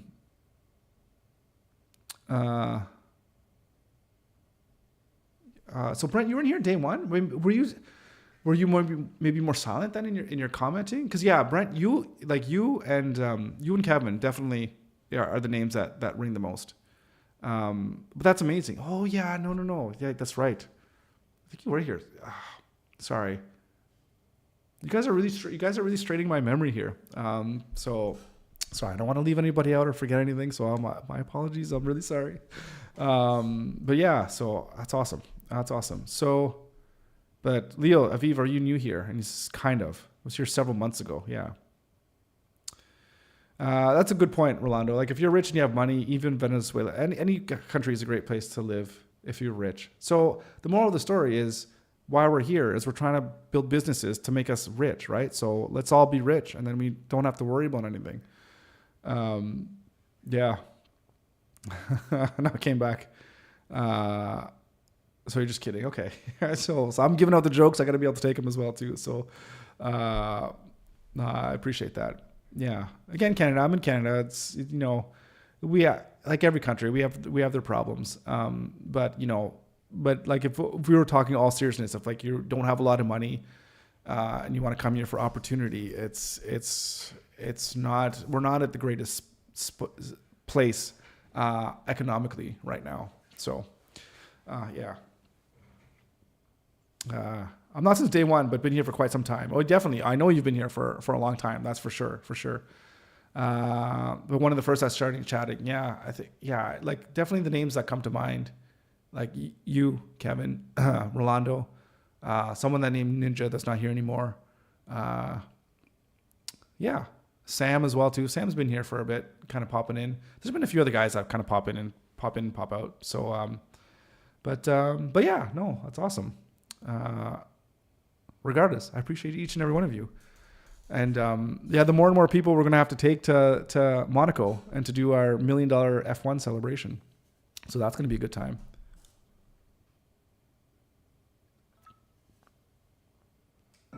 Rolando, I started watching the live since November of last year. Leo, newer. Yes, you're newer. I can't remember exactly. I mean, you've been here for quite a few months, I would imagine. So, but yeah, just a newer, regular viewer, which I appreciate. So what am I doing now? Yeah, I'm trying to work. I'm trying to get some work done. So we're building a template for Webflow that is going to be based for service-based businesses. So if you own a lawn maintenance company or you own a dental office or whatever, you just do services for clients. We're building a template so that people can come to Pixel Pieces and just get that template and just use it to make their own site. And then we're also going to use that as something that we're going to be able to have for, our clients and all that kind of stuff. So we're just making that template. And today, what I wanted to finish today, and oh my goodness, what time is it? Oh, we're 4:12. I don't know if we're going to be able to finish today, but we're just making a wireframe for that template. So I'm just wireframing all the different pages. We got our home page, we got our about page, we're doing our pricing page now.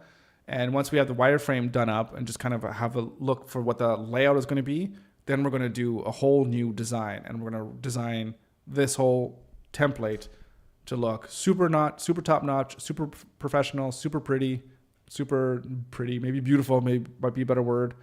And then once we have the design down, then we're going to take it into Webflow and we're going to develop it, and then it's going to be done.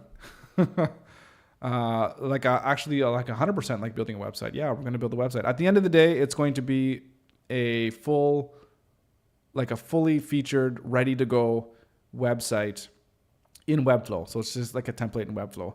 So as an example, I can just give you a quick example. Marketplace, right? So like if you go into this marketplace here, it's gonna be one of these things, right? So if you go into this thing, this is a template, whatever. It's gonna be like this, right? But not like this. I see this all the time now. Is this like a huge trend? It's like it talks about something and then they just put like an image here. Like that can't be really good for usability for people that are on screen readers. I see it all the time. It's like it must be like a trend. Of course, designers are trends. They see something, it looks cool, and then you want to do it. I'm not saying I'm not guilty of it. I'm guilty of it, maybe more than most, but I see it all the time. Anyways, it'll be like this. It'll be a theme ready to go, or not a theme. Don't say themes, not WordPress. It'll be a template that'll be ready to go outside the box. So, yeah, that's what we're building. So that being said, back to the main topic. Version 2, the one in the middle, looks very good, except that the third section should start with the image on the left to give balance since the hero's image is on the right. Okay. So sorry, let me bring this back up there, Rolando. Back to the topic at hand, yeah. This homepage here is what you're talking about, right? I see what you mean. Yeah, to bring out balance. Yeah. So, and I don't know if you mentioned, Rolando, I'll just say this real quick at the beginning. What I did yesterday is because we were doing this yesterday, and I was like, why am I redoing all these different things? Because we already have these components. I'm just like reinventing the wheel. So I just said, okay, screw it. I'm just going to use what we already have because it makes sense because it's already built. And I'm just going to kind of copy them in here to put together this wireframe as quickly as I can, because the wireframing is, it's not the most important thing, but we just want to make sure we have a general idea of what we're going to have there. So yeah, okay. So I see what you're saying. I wonder. Yeah, because this is going to break it up. So the only thing that I will say that I'm not 100% sure about, and I think this would come in with people that like really investigate like UI, UX kind of stuff and like user behavior, is obviously here we're building websites that go from right to left in terms of how people are reading. And if that's the case, if they're scrolling, like, yeah, this one's here, but if they scroll down and then the first one is on this side, is that going to play around with the eye? Like, I get the balance thing because especially from here, you're looking at it from a really zoomed out view. But yeah, it's just an interesting question that I don't know. I guess I don't know who could even answer that question. I guess those guys that do all like the heat maps and do like they look where people's eyes go when they're doing like user testing and all that kind of stuff. So yeah. So is this for a client? So yeah, maybe Aviv, I could just explain this a little bit more. So no, it's going to be for basically this whole thing of me building $1 million business is I have a company called Pixel, and I make websites for my clients. And I've also built Pixel Pieces, which is a tool which has Webflow components and templates for people to kind of build their own websites using Webflow. So what we're doing is we're building this template, which is going to be another product that's going to be something that we're going to offer within our within our platform for the people that join up so that they can have access to these templates, or we're just going to sell them straight up. I'm not sure exactly what. That's kind of getting into the details. So basically what we're building is things that are going to help us, A, get more clients, and B, generate more revenue by selling memberships to Pixel Pieces, which is our Webflow template and component library. So hopefully that clears things up. And I think you're asking, like, how am I going to build this by code? So it's going to be through Webflow. So I guess the question I would ask you is, like, how versed are you in web design and web technologies and all those kinds of things? And are you like really interested in learning about it, or like where are you in that whole process of web design? That might help me explain a little bit more, what it is we're doing, relative to, kind of the questions you have and where you might be, I guess, in your kind of career or whatever the case may be. And there's a whole bunch of comments here, so I'm going to see if I can run through all these. Shopify is newer, right? First heard of it last year or so in a Mr. Beast video. No, Shopify is an old company. It's like Canada's it's like our largest tech company here. I used to work there. That's just why I kind of maybe bring it up often enough. I don't know when they started. So the founder, I think it was early 2000s or mid 2000s when he wanted to figure out how to like make a website to sell skateboards. And then he's like, there's no really good platform. So he kind of built Shopify just for his own website. And then other people were asking him, hey, can I have a store too? And then kind of Shopify was born through that. So no, they've been around for a while. And they went public, they IPO'd and everything too. So they've been around for a while. So it's like they're I don't know what percentage of e-commerce is done on Shopify, but it's pretty big. So chances are, without knowing it, you've shopped on a Shopify store. They're really, really big. So like, where's the code? Yeah, there's no code here because this is just Figma. We're just designing right now. So we're not even designing. We're just putting a wireframe together. So we're just putting the building blocks together of what each page is going to look like. For this one more specifically, the wireframe is where the content is actually going to go on the website. So not coding yet. So this is kind of all no code. So Aviv and Leo, I don't know if you're doing a good job trolling us or you just don't know. Okay. So Aviv, you're talking about, I know Python, a little bit of HTML and CSS, and now you're working on a calendar application. Okay. Search for Todex Code Technologies. I built this website. Okay, but it's not finished yet. Okay, cool. Yeah, Python. Python is awesome. I love Python. Yeah, and you're definitely stuck with PHP. Python is really cool. Yeah, I love Python. It's not as good as I love Ruby better, but that's just because I was a Rails guy. But Python is a great language. I think if you want to work at Google, I think you pretty much have to know Python. Anyways, so let me search for that. See if I can find it. It's always cool to see what you guys are working on. But you must know about no-code tools like Webflow. It basically allows you to build a website without writing any code. So it's like an editor. It's almost like, how would you even say it? Like a Photoshop interface, but it's instead of just making a drawing, you're making like you're photoshopping a website. I don't know if that's even a good analogy there. So is this it here? Is this the first one?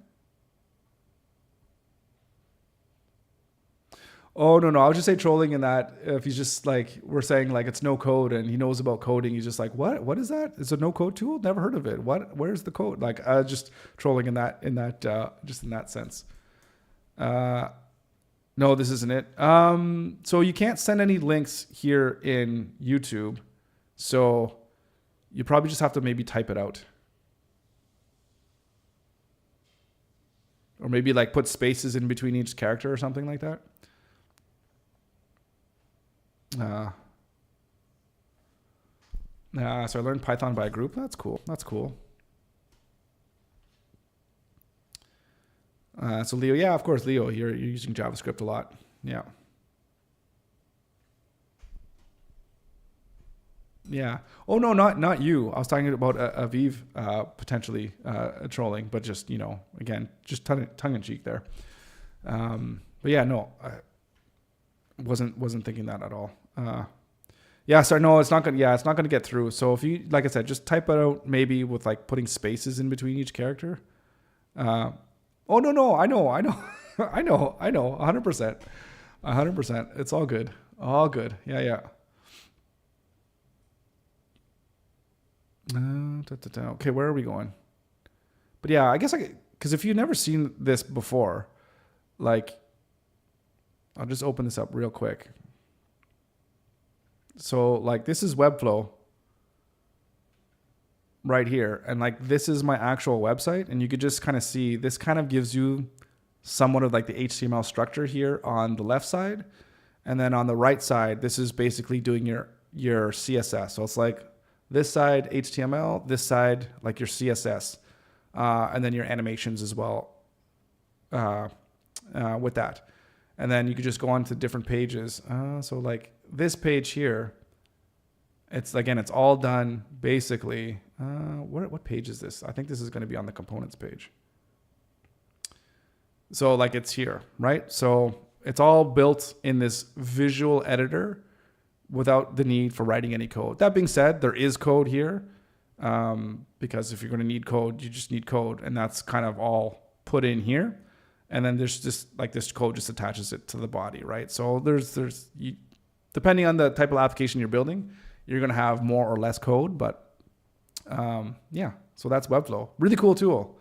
Really great for building up products really fast, especially if you want to just test out a few things and see how it works kind of on a fully deployed site. And you could deploy a site to their staging 100% for free, which is really, really nice.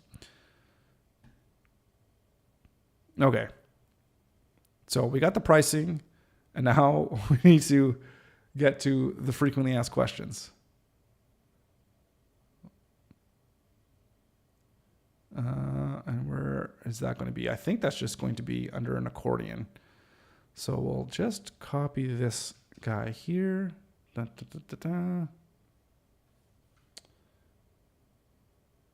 then where's the pricing page? Oh, it's all the way up here. I have to really figure out how to organize this Figma. The way these layers or whatever, these things, how they show up.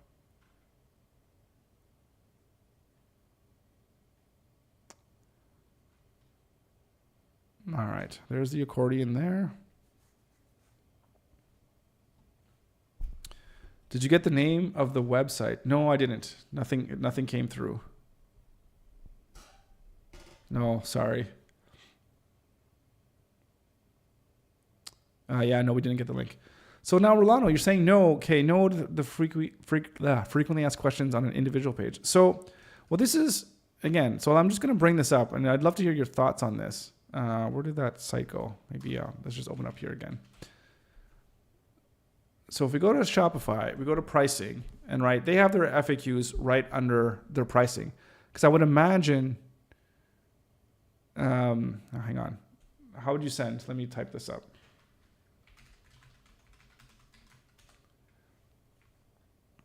You could email me here. So, yeah, name without the dot or something, that works too. So just, yeah, yeah, we'll get creative here. So yeah, Rolando. So yeah, so they have their frequently asked questions here, because if you think from a user's perspective, is you look at the pricing and you're like, okay, I see the pricing. It's going to be $200. Oh, but I have a question. Like, what do I get with this $200 or whatever? So it's kind of there. So I see that quite a bit. So, and again, I was looking at, I wanted to see their site map to see if they have frequently asked questions on an individual page. And I just want to do a search. Frequently, or FAQ maybe. So there is one FAQ here, and that's just an e-commerce overview. So that's interesting. Let's see what's on this page.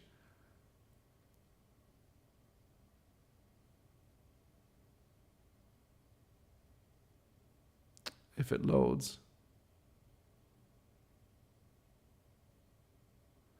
So this is just a page dedicated to FAQ. So that's interesting. So Rolando, so all FAQs are best placed at the bottom of the page. So So are you suggesting, so maybe you can answer this, so I don't know if I'm confused here. Are you suggesting that an FAQ should be on its own individual page, or is it best to have this FAQ at the bottom of this pricing page? I think that's where I'm getting maybe a little confused as to what you're suggesting. I only 50% know what comes after it. Not always. It's just 50%. Sent me an email. Okay, I'll have a look. My email's not even open.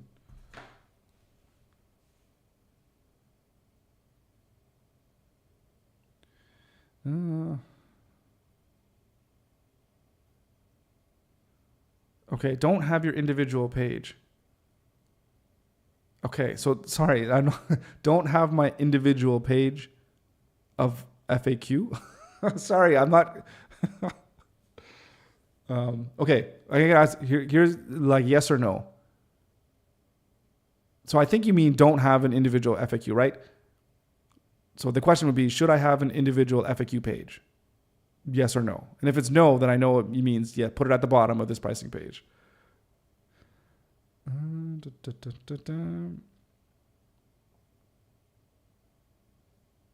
Okay.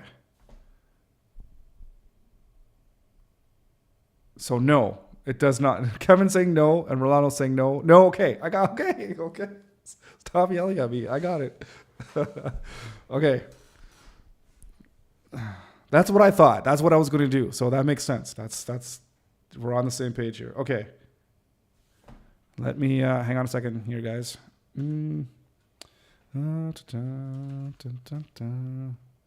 Okay.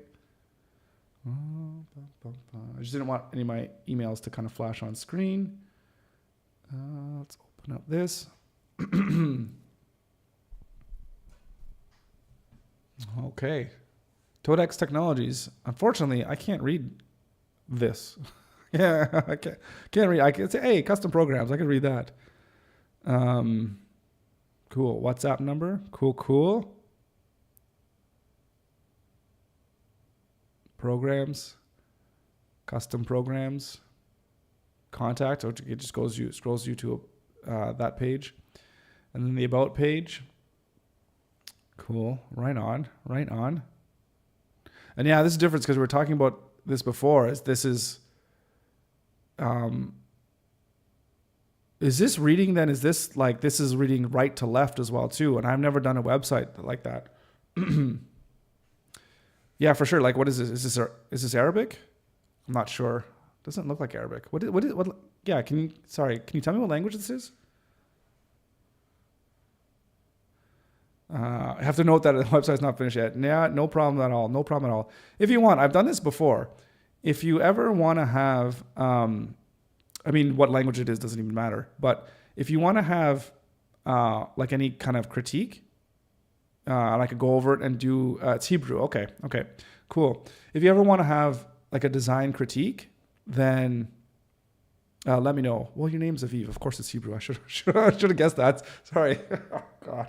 I'm terrible. But yeah, if you ever want me to do like a design critique, then I'm happy to do that. So once you finish or you get things close to being done, then definitely let me know.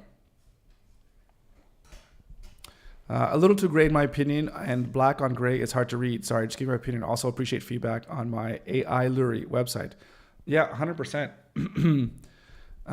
Happy to help there as well, Leo. So yeah, just right off the bat, yeah, the gray is just way too dark. I just have it white or very, very light. We could even just look at this real quick. We could even do something like this. Where is it going to be? Probably on the body. Yeah. So the background color, like just lighten this up. Something like this. If you do want to have a gray, just lighten this up a little bit. And yeah. Yeah, no, I love gray too, but yeah, you got to be careful of contrast. Contrast is one of the most important things in the web. If people can't see, then they're going to have trouble reading it. Not that it was that bad, but you know, it was getting to one of those colors where you're kind of in the middle, so that anything that's on it that's dark is going to be hard to see, and anything that's on it that's light is going to be hard to see. So it's kind of like want to go one versus the other. Okay. Yeah, no, it's all good. Yeah, like if you're not a designer, like my trade, or I guess, what I first started to do was like design. I was more of a designer than a builder. So it's kind of the things that I like to think about the most. Oh my goodness, my throat's starting to get really dry, which means I'm talking too much and not building enough. Mm-hmm. So Rolando was asking, why do you use so much markup on the page when you should use UL and LI, for example? So one thing to know, Rolando's going to chew you up on your HTML structure. So he's going to be unrelenting in all of that. So I could even we can have a look.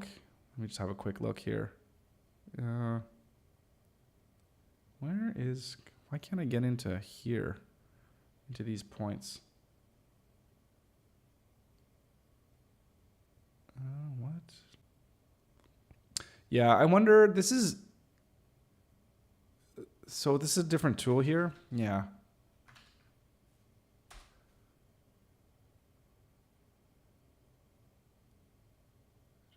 Connect everything, build an essential platform, delivering exceptional dynamic. So how do you deploy? What is it? Oh, I don't want, okay. Let me look at the,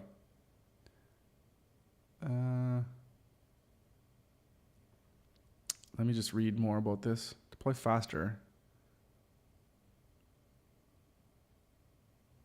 Yeah, because it's probably compiling all your stuff, right? As you're going to deploy it to their platform. And you're writing this in Python, right? Yeah, interesting.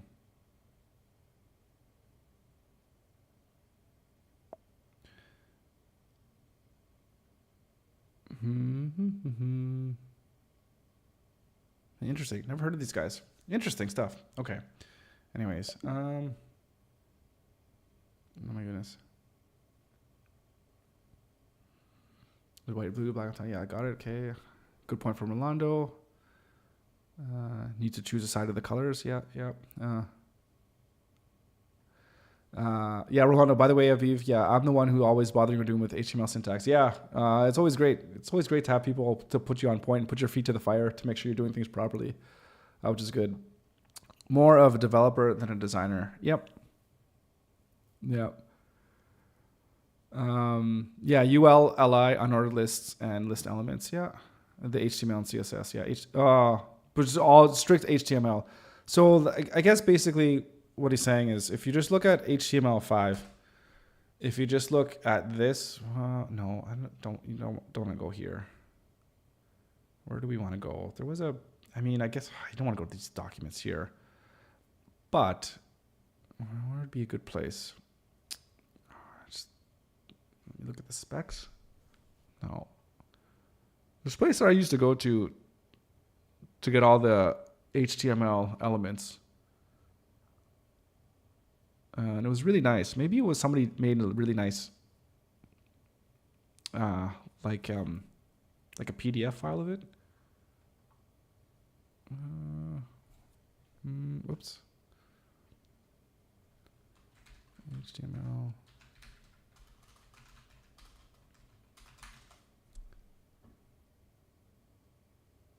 There's gotta be, yeah, okay, here we go. So if you ever go here to this developer page on mozilla.org or whatever, or just type in HTML elements, this is really good to actually just kind of see what elements are available in, like in the language, I guess. And it kind of just tells you what it does and then how you can kind of put things together. So for the most part, you're not going to use too many of things, but there's just some kind of common things that you use, especially this, like for lists. It's like, you know, it gives your structure to your HTML, which is really good for your semantics, for your search engine optimization. But even more importantly than that, could be, well, I guess you can argue, is that It allows for things like screen readers and people with accessibility issues that can't just see what's on the screen to have things read it back to them in whatever tool that it is that they're using to kind of interpret your website. And it needs to know what the items are so that it can provide more emphasis, right? Like whether it's a heading or whether, it's a bullet point or whether it's a paragraph or whatever it is, right? So it just puts the right tags and the right structure to your content. So it lets everybody know like what it is basically. If I'm, Rondo, am I explaining that correctly? But yeah. So Ronald's saying W3 School has good documentation. Yeah, I think they're pretty good as well too. Yeah, there's lots of them. Just find whatever like suits your whatever floats your boat. I don't know, whatever suits you. So this is Brave browser actually. So that's the browser that I'm using. There's some new ones that are coming out. There's Arc, I think is a new one that's coming out. So a lot of people are kind of gushing about that one, but I just predominantly use Brave pretty much because it filters out all the ads and I can watch YouTube without ads because I can't watch YouTube with ads. It's basically YouTube as a platform to me with ads is unwatchable. I can't do it. I can't handle it. Right. So you guys are having some discussions on UL on lists. You don't have lists. So I guess you're saying right here, you have a list right here. Like you got these 3 points, like that's a list right there. Right. So like point 1, point 2, point 3, point 4, like that's a list of like, I don't know what this is, right? Just things you do or whatever, right? So, so that's just something that we just kind of saw right off the bat. And then, like this, like, what is this here? So yeah, so that's good. That's H1. Ooh.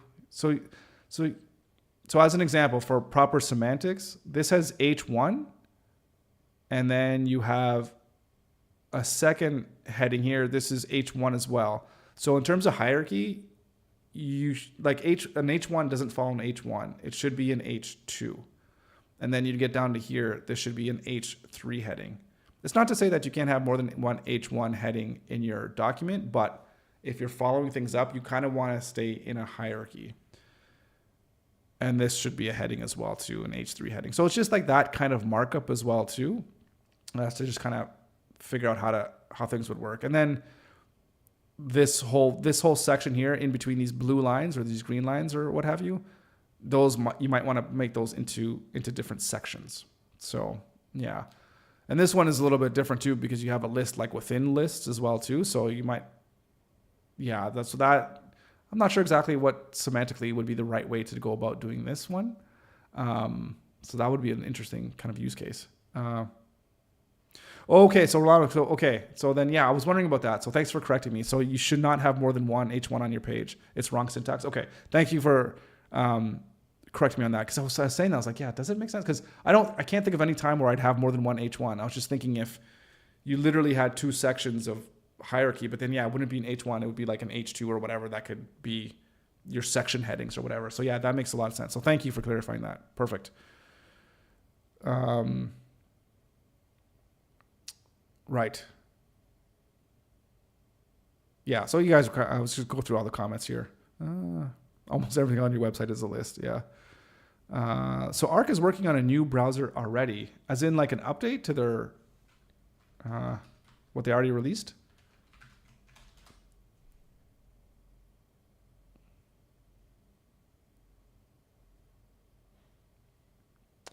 Yeah, so they have it for Windows now. Yeah, I've seen other people using Arc, that are doing like tutorials or whatever. And I don't know if I can get past the toolbar on the side. I guess it might make more sense too with my 12K monitors that are spanning 200 inches across my room here. But yeah, it might make more sense. But I don't think, did I download this one? I haven't. The one that I've actually been super waiting for, I can't remember what it's called, but they're building it completely from the ground up. And I don't think it's going to be ready for like a long time. I can't remember what the project is. Like Lullaby or something like that.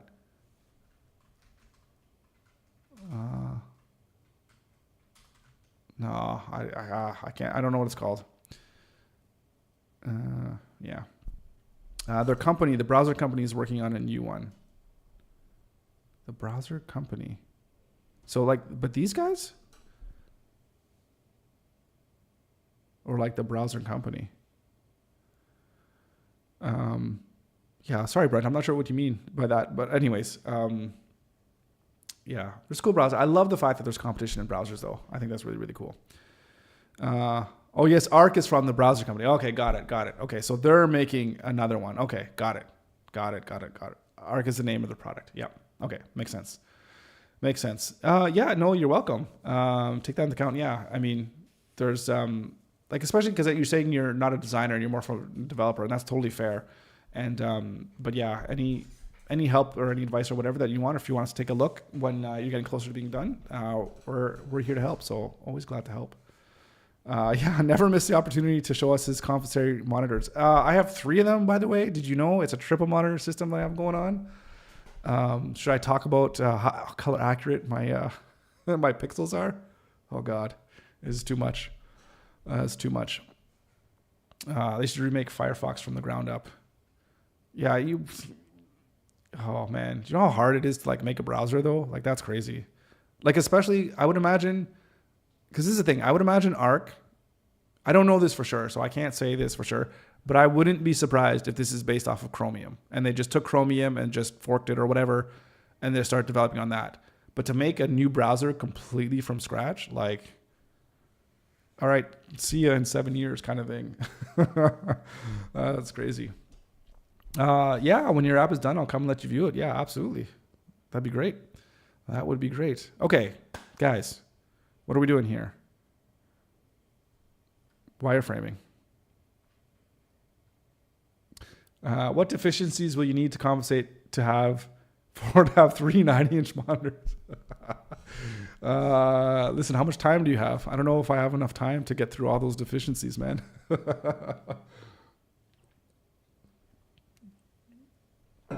Oh man, it's my insecurities. Okay, I have to, make it up in other ways. You do not need to tell me how color accurate your pixels are. I'll take that under consideration, but I probably will let the bean spill at some point. All right. What is your main website? I could throw that up there. Can I put links? That's a good question. So I could throw up a link. So there's this one there. I don't think you can click on it though. So sorry guys, I control all the power here. But this Pixel Pieces, this is the one that is the product here, where people can join and actually get access to the components and templates. So I get the pixels joke. Okay, in terms of well, the accurate your pixels. Okay, yeah, because you wrote it with 2 eyes. Okay, yeah, it's flying over my head today, man.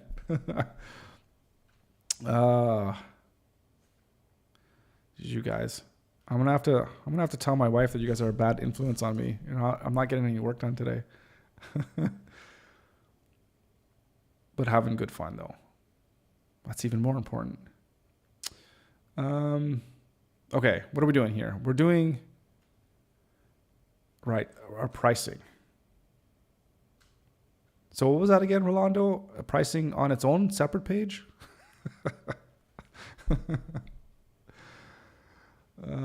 Just kidding. I think.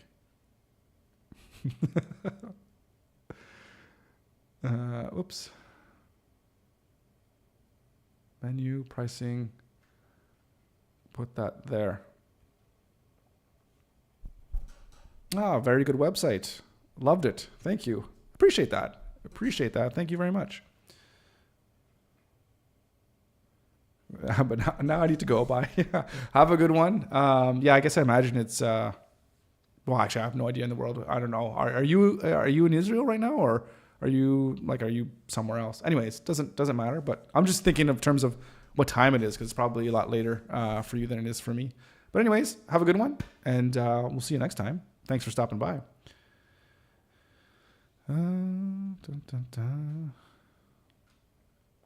Make the placeholder price $200.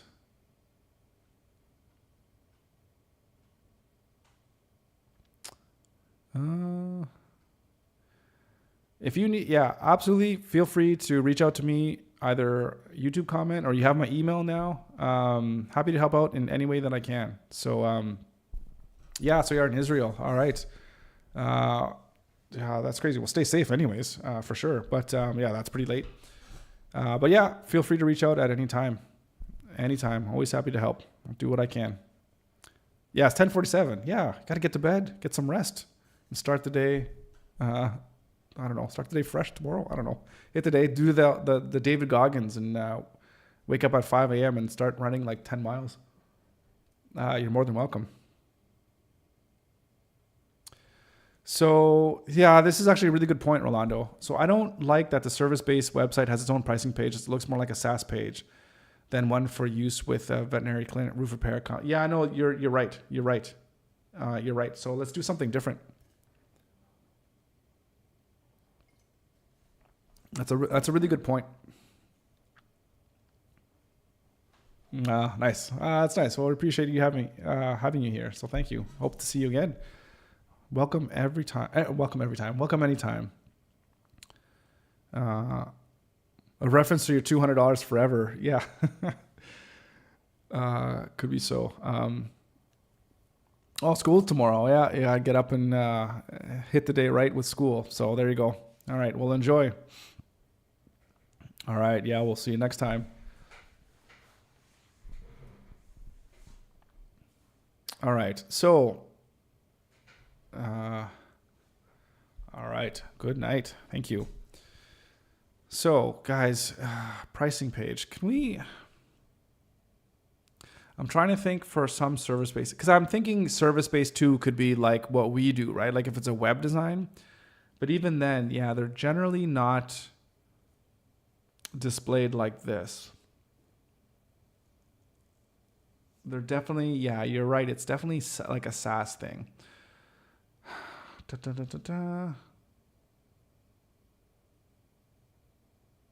I mean, could we have something where, I'm just trying to think if we, like have like a base price where,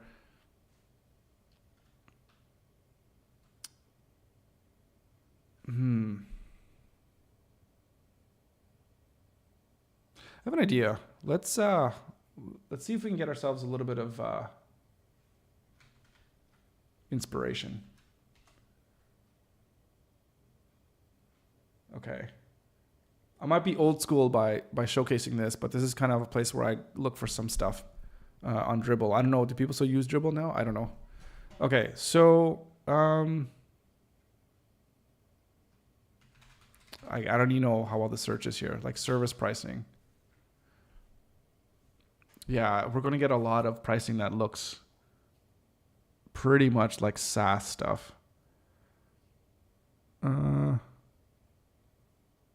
So yeah, nobody uses that anymore. Yeah, because last time I was like specifically like a designer in like as a job and designer, it was definitely at Shopify, and everyone was like, "Are you on Dribbble? We gotta get on Dribbble." Everyone's using it. So where would be a good place to go to see of like examples of work? I don't even know where to go. And yeah, this is all just SaaS stuff, basically.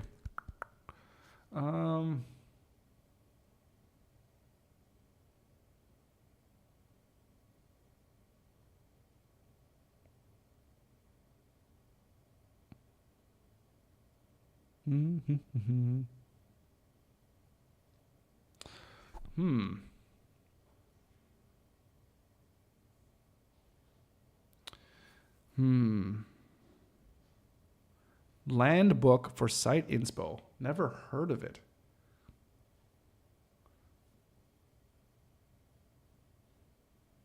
So obviously I've heard of Pinterest, but don't know about Cosmo. I have no idea what Cosmo is too. Land book. Oh my goodness. Website design inspiration gallery. Never heard of this. That's crazy. You know what I remember? Do you remember this site? It was called, oh, what the hell was it called? It was the first like inspiration site. It was like CSS.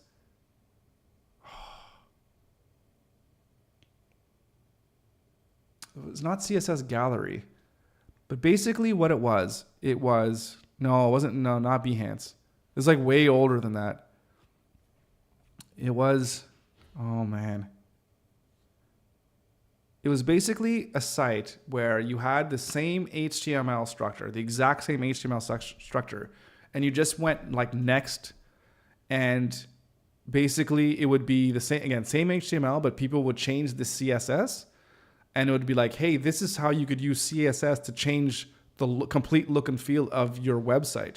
So it was like a CSS guy. I'm not that old. Yeah, this is like super old school, because this was back in the day when people are like, do we use tables to lay out our websites? Like tables are the way it's at. And people are like, no, there's this new way of doing things. You could use like Flex or not even Flex. Flex wasn't even there yet. You could float things. And it was like, no, using tables. It's like, oh my God. It was like the wild, wild west of trying to figure out how to design a website. It was crazy. It was good times though. Okay. So, yeah, that's just, that's funny. Okay. Yeah, I'm too old. This is again. This is what I'm talking about. I see this everywhere now, where people put in like their text and then they just have these images over where the words should be. Yeah, I don't know. Maybe I'm getting too old. It's like, oh, these young kids and their crazy design trends. Oh man. Okay. So what can we do here? Can we search? Let's search pricing page.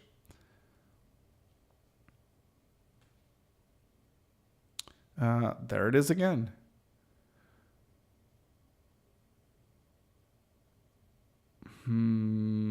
Yeah, I don't think. What, these are templates? What am I seeing here? Are these all Webflow templates?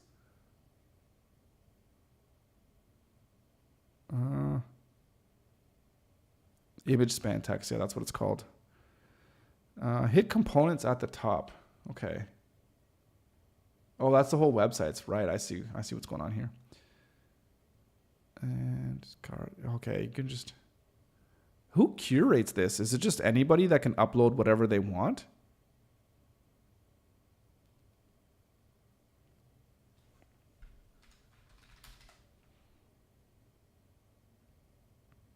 That's just recently added. Can we? Most liked? No results found.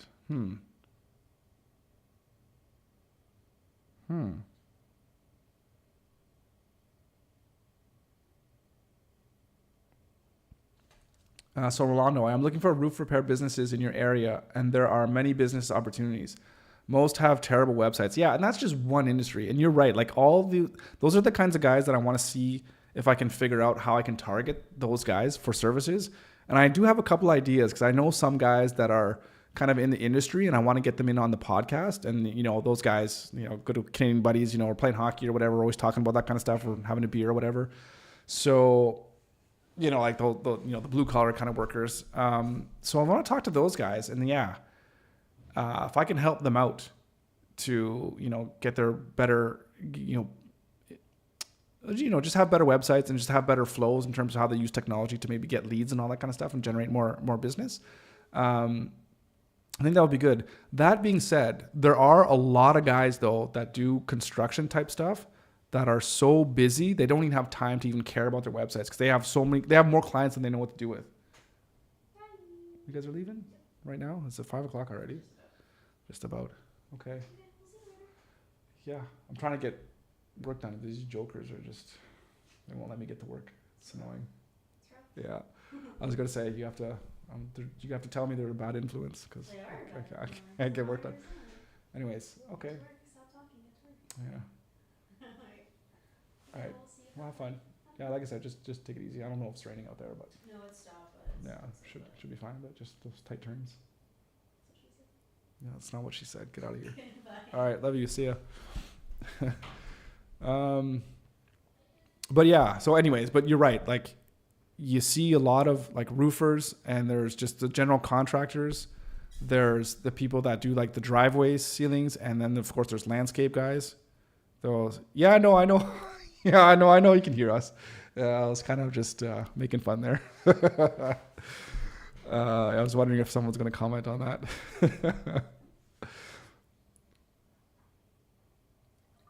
Oh, I'm sorry. Did I not mute that? My bad, guys. But yeah, anyways, totally, yeah. There's a lot of market, and we're just gonna try to figure out how we can hopefully get ourselves in the door. And I've seen a lot of people too. Sorry, this is another kind of little tangent and aside here. Is they really focus their industry on a very specific niche, like for websites. Like, hey, I build websites for like roofers, and that's all they do. And then they get, how many roofers are there in like one city, and then they go to how many roofers in the province, in the whole country, or whatever, right? You can get a lot of work by just even handling, like just niching down that specifically. And then you could even kind of open up other agencies, which will look basically the same thing, but instead of roofing, you just change all your images to, now it's like pools, or like maybe pools, maybe there's not that as many like pool installers, but, I don't know, landscapers or whatever, right? And it's like, hey, we do websites for landscapers, and then just talk about all the problems like a landscaper would have, right? So you can have different like businesses or sales pages for offering web design services to specific niche sites. Anyways, it's cool stuff.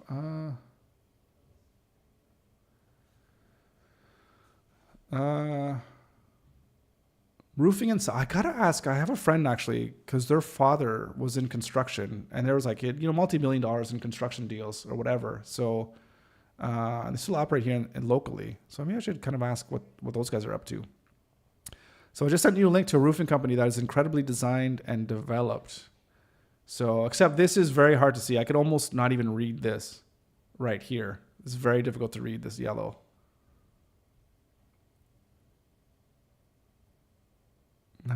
Benefits, process, 1, 2, 3, 4, 5, 6. Yeah, that's nice. And this is kind of, this process here is very interesting. We can kind of just, I wonder, can we just like split screen this here a little bit? Let's go to the home page here. Let's maybe, I don't think we can collapse, we can't collapse these menus, eh? In Figma? Okay. Oh yeah, we can. Look at that. Nice. Okay. Kind of homepage. Well, this is interesting here, this kind of search bar depending, but this could be, that's kind of like the call to action, I would imagine here. Find a location near you. So I guess these guys are like the big company. Okay. Interesting.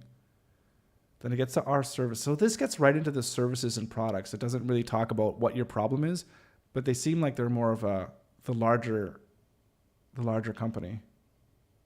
And free estimate, the call to action process, 3 different process. And I guess for us here, that would be like how we work and what to expect, like 1, 2, 3. This is what we do.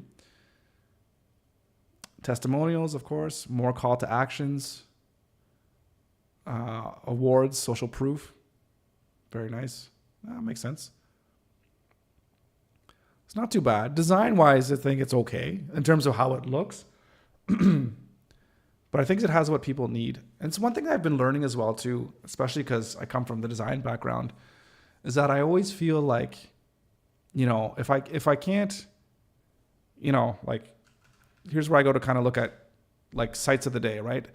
So I'm like, if I can't build a website that's going to land here on the side of the day, then it's garbage. Or not that it's garbage, but it's like, it's not there. But I always talk about this, and it's something that I always need to keep in my mind, is that a good website is not just if it wins awards or not. In fact, you really want to look at, does it achieve the goal of what it needs to do for the customer, for the client? And for these guys, of course, it's to let people know the good work that they do about roofing and to get qualified leads, right? Like, it doesn't need to win all these fancy awards. And even if it did, you get to kind of these sites that they're not very functional. Like this, it comes in, it's like loading. and like now it's frozen. Like what's going on? Like these sites, it looks amazing. Like look at this. This is so cool. But who cares about this? And I got to click to enter. Like it's so much fluff. And like it's playing music. I don't want to have music. Like this looks amazing, right? And I got to scroll, and then it has this animation effect.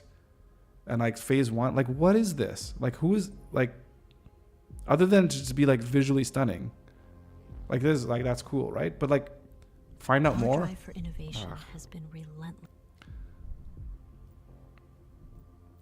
Like I look at this and like, again, as a designer developer, you're like, this is amazing. This looks so cool. And maybe it makes sense if these guys are trying to get money or this is a venture capitalist firm or whatever. But it's exactly like what you're saying, Rolando. It's one that generate leads and it helps you sell, especially if it's a sale website. So like, yeah, absolutely. And something like this, it's like, you know, I don't know. Yeah, it's 3D. It's amazing. Yeah, of course it looks amazing. Absolutely. But imagine you put this as in you were trying to sell roofing and it's like, it's got this 3D roof on here or whatever. But it's like, how is this going to help me understand that you can help fix my roof? You know? So I think that's kind of the point of what I'm trying to say here. Absolutely, this looks amazing. This is the coolest thing. Like it looks amazing. I don't even know if this is like, I don't even know how they did this. This is crazy. I don't know if you remember that I was building my own code editor. I think you might have mentioned it a couple times. And then building a new one. Yeah. Well, I built about a lot of it, or I'm building this code editor with my other code. So you're building a code editor with your code editor. It's like kind of, it's like codeception. You're just like going inside all of them. Right. Oh yeah. They put a lot of, 100%. Yeah. Okay. So Ronaldo was saying he sent me another link. Okay, so this one, so this is the franchise. So, and it leads at Rydell. So this one here. So this is the location, but does this, I wonder even how they operate though.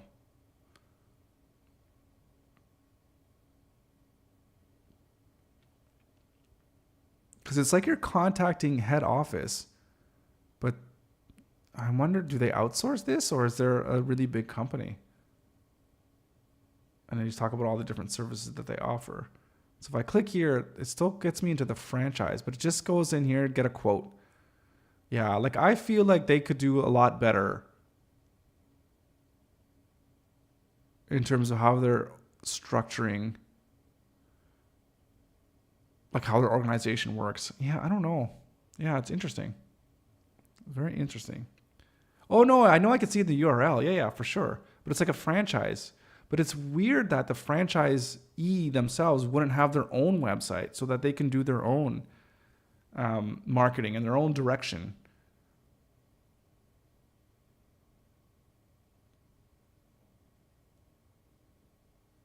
Yeah, that's interesting.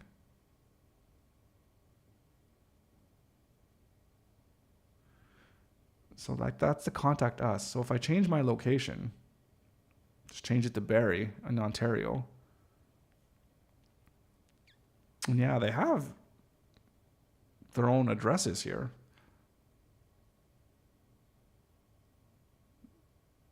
Yeah, so I guess it's just a franchisee, and I guess they just decided that as a franchise, or if you're going to franchise out roofing and sidell, or roofing and siding, Rydell, whatever, that you're not gonna have your own website, that you're gonna be part of our organization, and we're gonna provide the leads for you.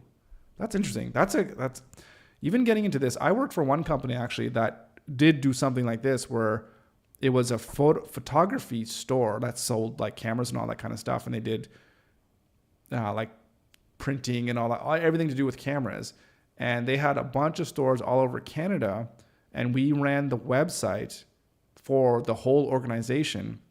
And then underneath that website, every store had their own website, but they had to be part of the main system. At least I think that they did.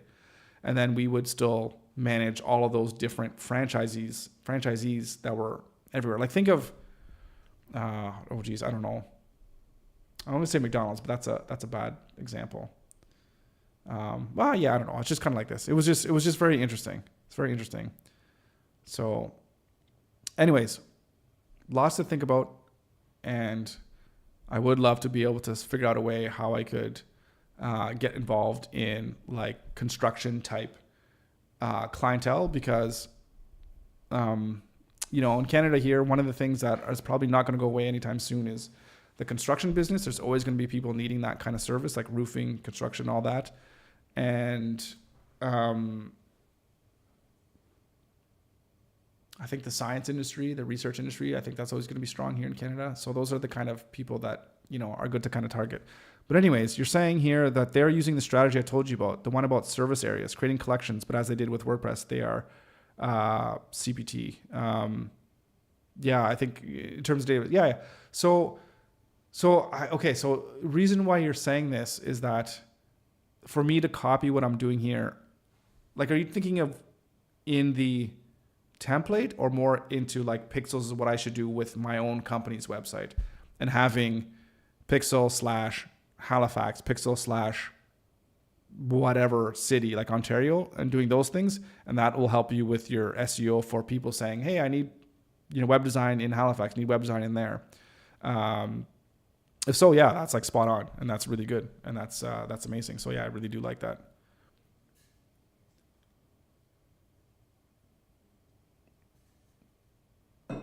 Okay, so both in the template and on your page. Okay, so yeah, that template. Okay, so we'll have to figure out how we do that on template. We didn't write that down, or did we write that down?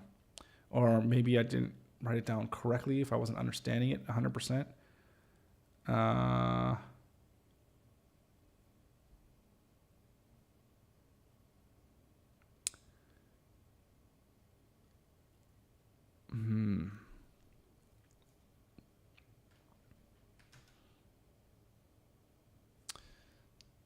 So hang on. If we go back here for a second.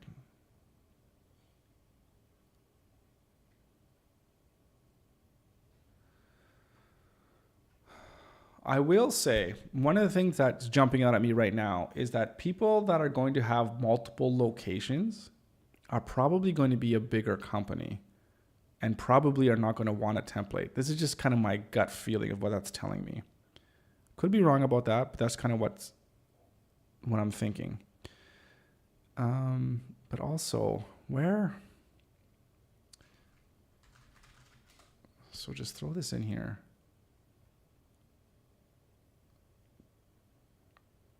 Oh my goodness. So it's franchise/Barry. That's interesting.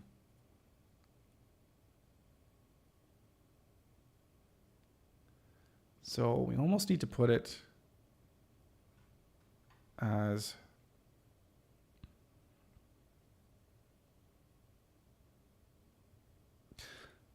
okay, sorry. Maybe I'm thinking the wrong thing here when you use the word area. When you say service areas, are you just talking about then like the actual offerings of a service, right? As in web design, SEO, content creation, video production. Is that what you mean when you say service areas? Because if that's what you mean, then I've been misinterpreting you this whole time, because I thought you meant like actual what area do I serve is what I thought you were saying. So then I'm thinking service area. It's like, yeah, okay. Yeah, I want to serve Halifax and I want to serve, start locally and then go out. So maybe that's, we've been having really bad miscommunication for the past little while, at least when you're talking about that. And if that's the case, then of course that makes up, I totally get it now. So I think that's what, okay. Okay. Oh no, so you are, okay, so I am. So yes, the places where service is provided. For example, I provide service in Monterey. Okay. So as an example, then following this, we would have basically on the website, we would have Halifax slash, I don't know, whatever, like Cape Breton slash Truro slash whatever, right? Ontario. So we would have these individual pages, which would just articulate what it is we do in that location, in a sense. So again, here, I mean, this is pretty straightforward. It's just say, hey, we do this stuff, and if we actually go, so this is Barrie. Let's go to another location. Oh my goodness. Exactly. Okay. So right. Okay. So no miscommunication. I kind of get what you're saying. Okay. So let's go back to find another location.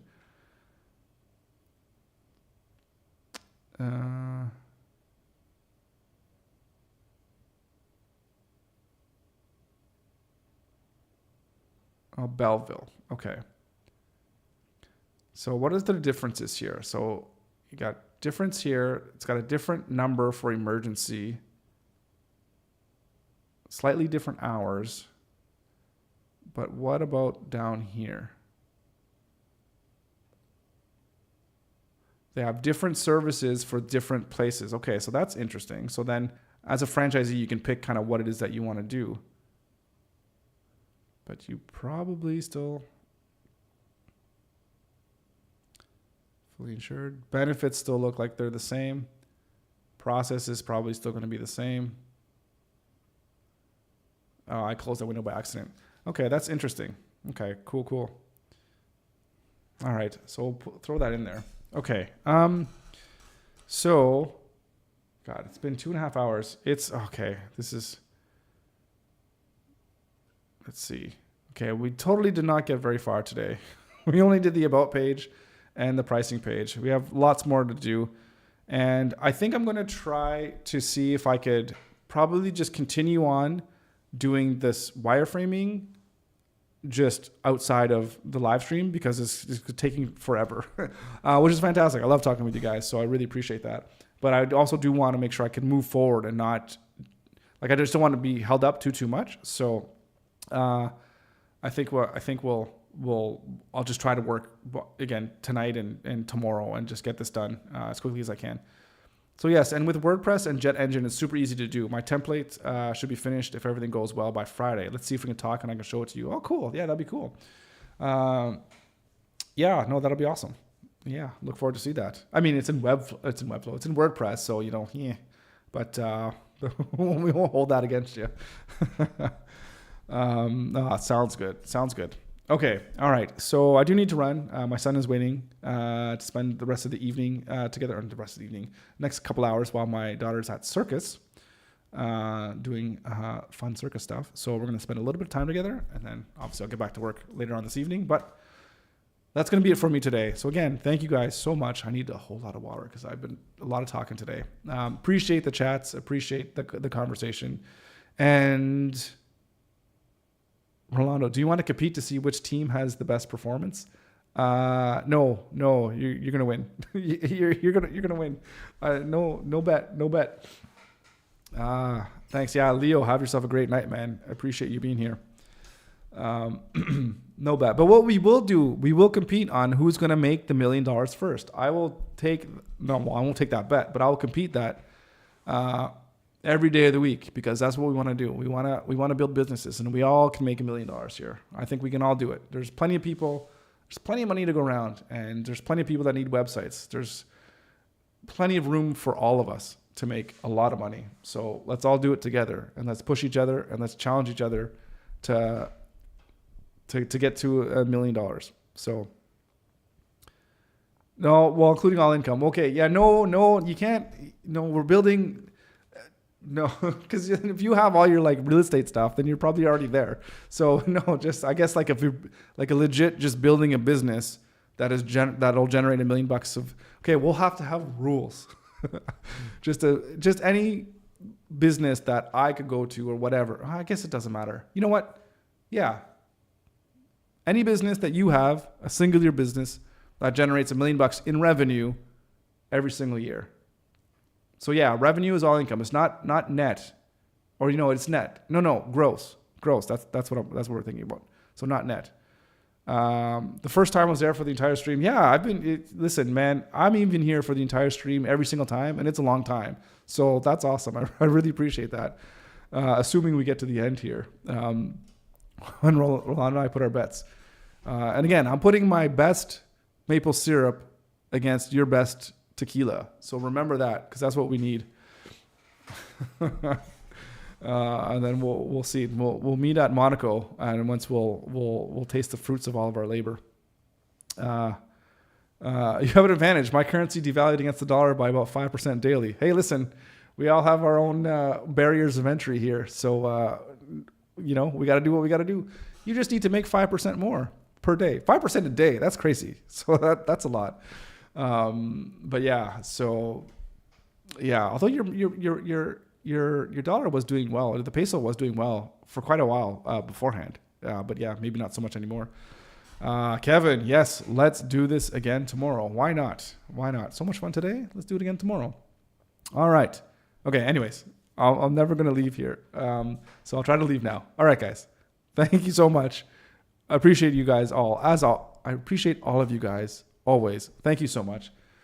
And as always, I'll be back here again tomorrow for a brand new live stream. Have a great rest of your night, and we'll see you tomorrow.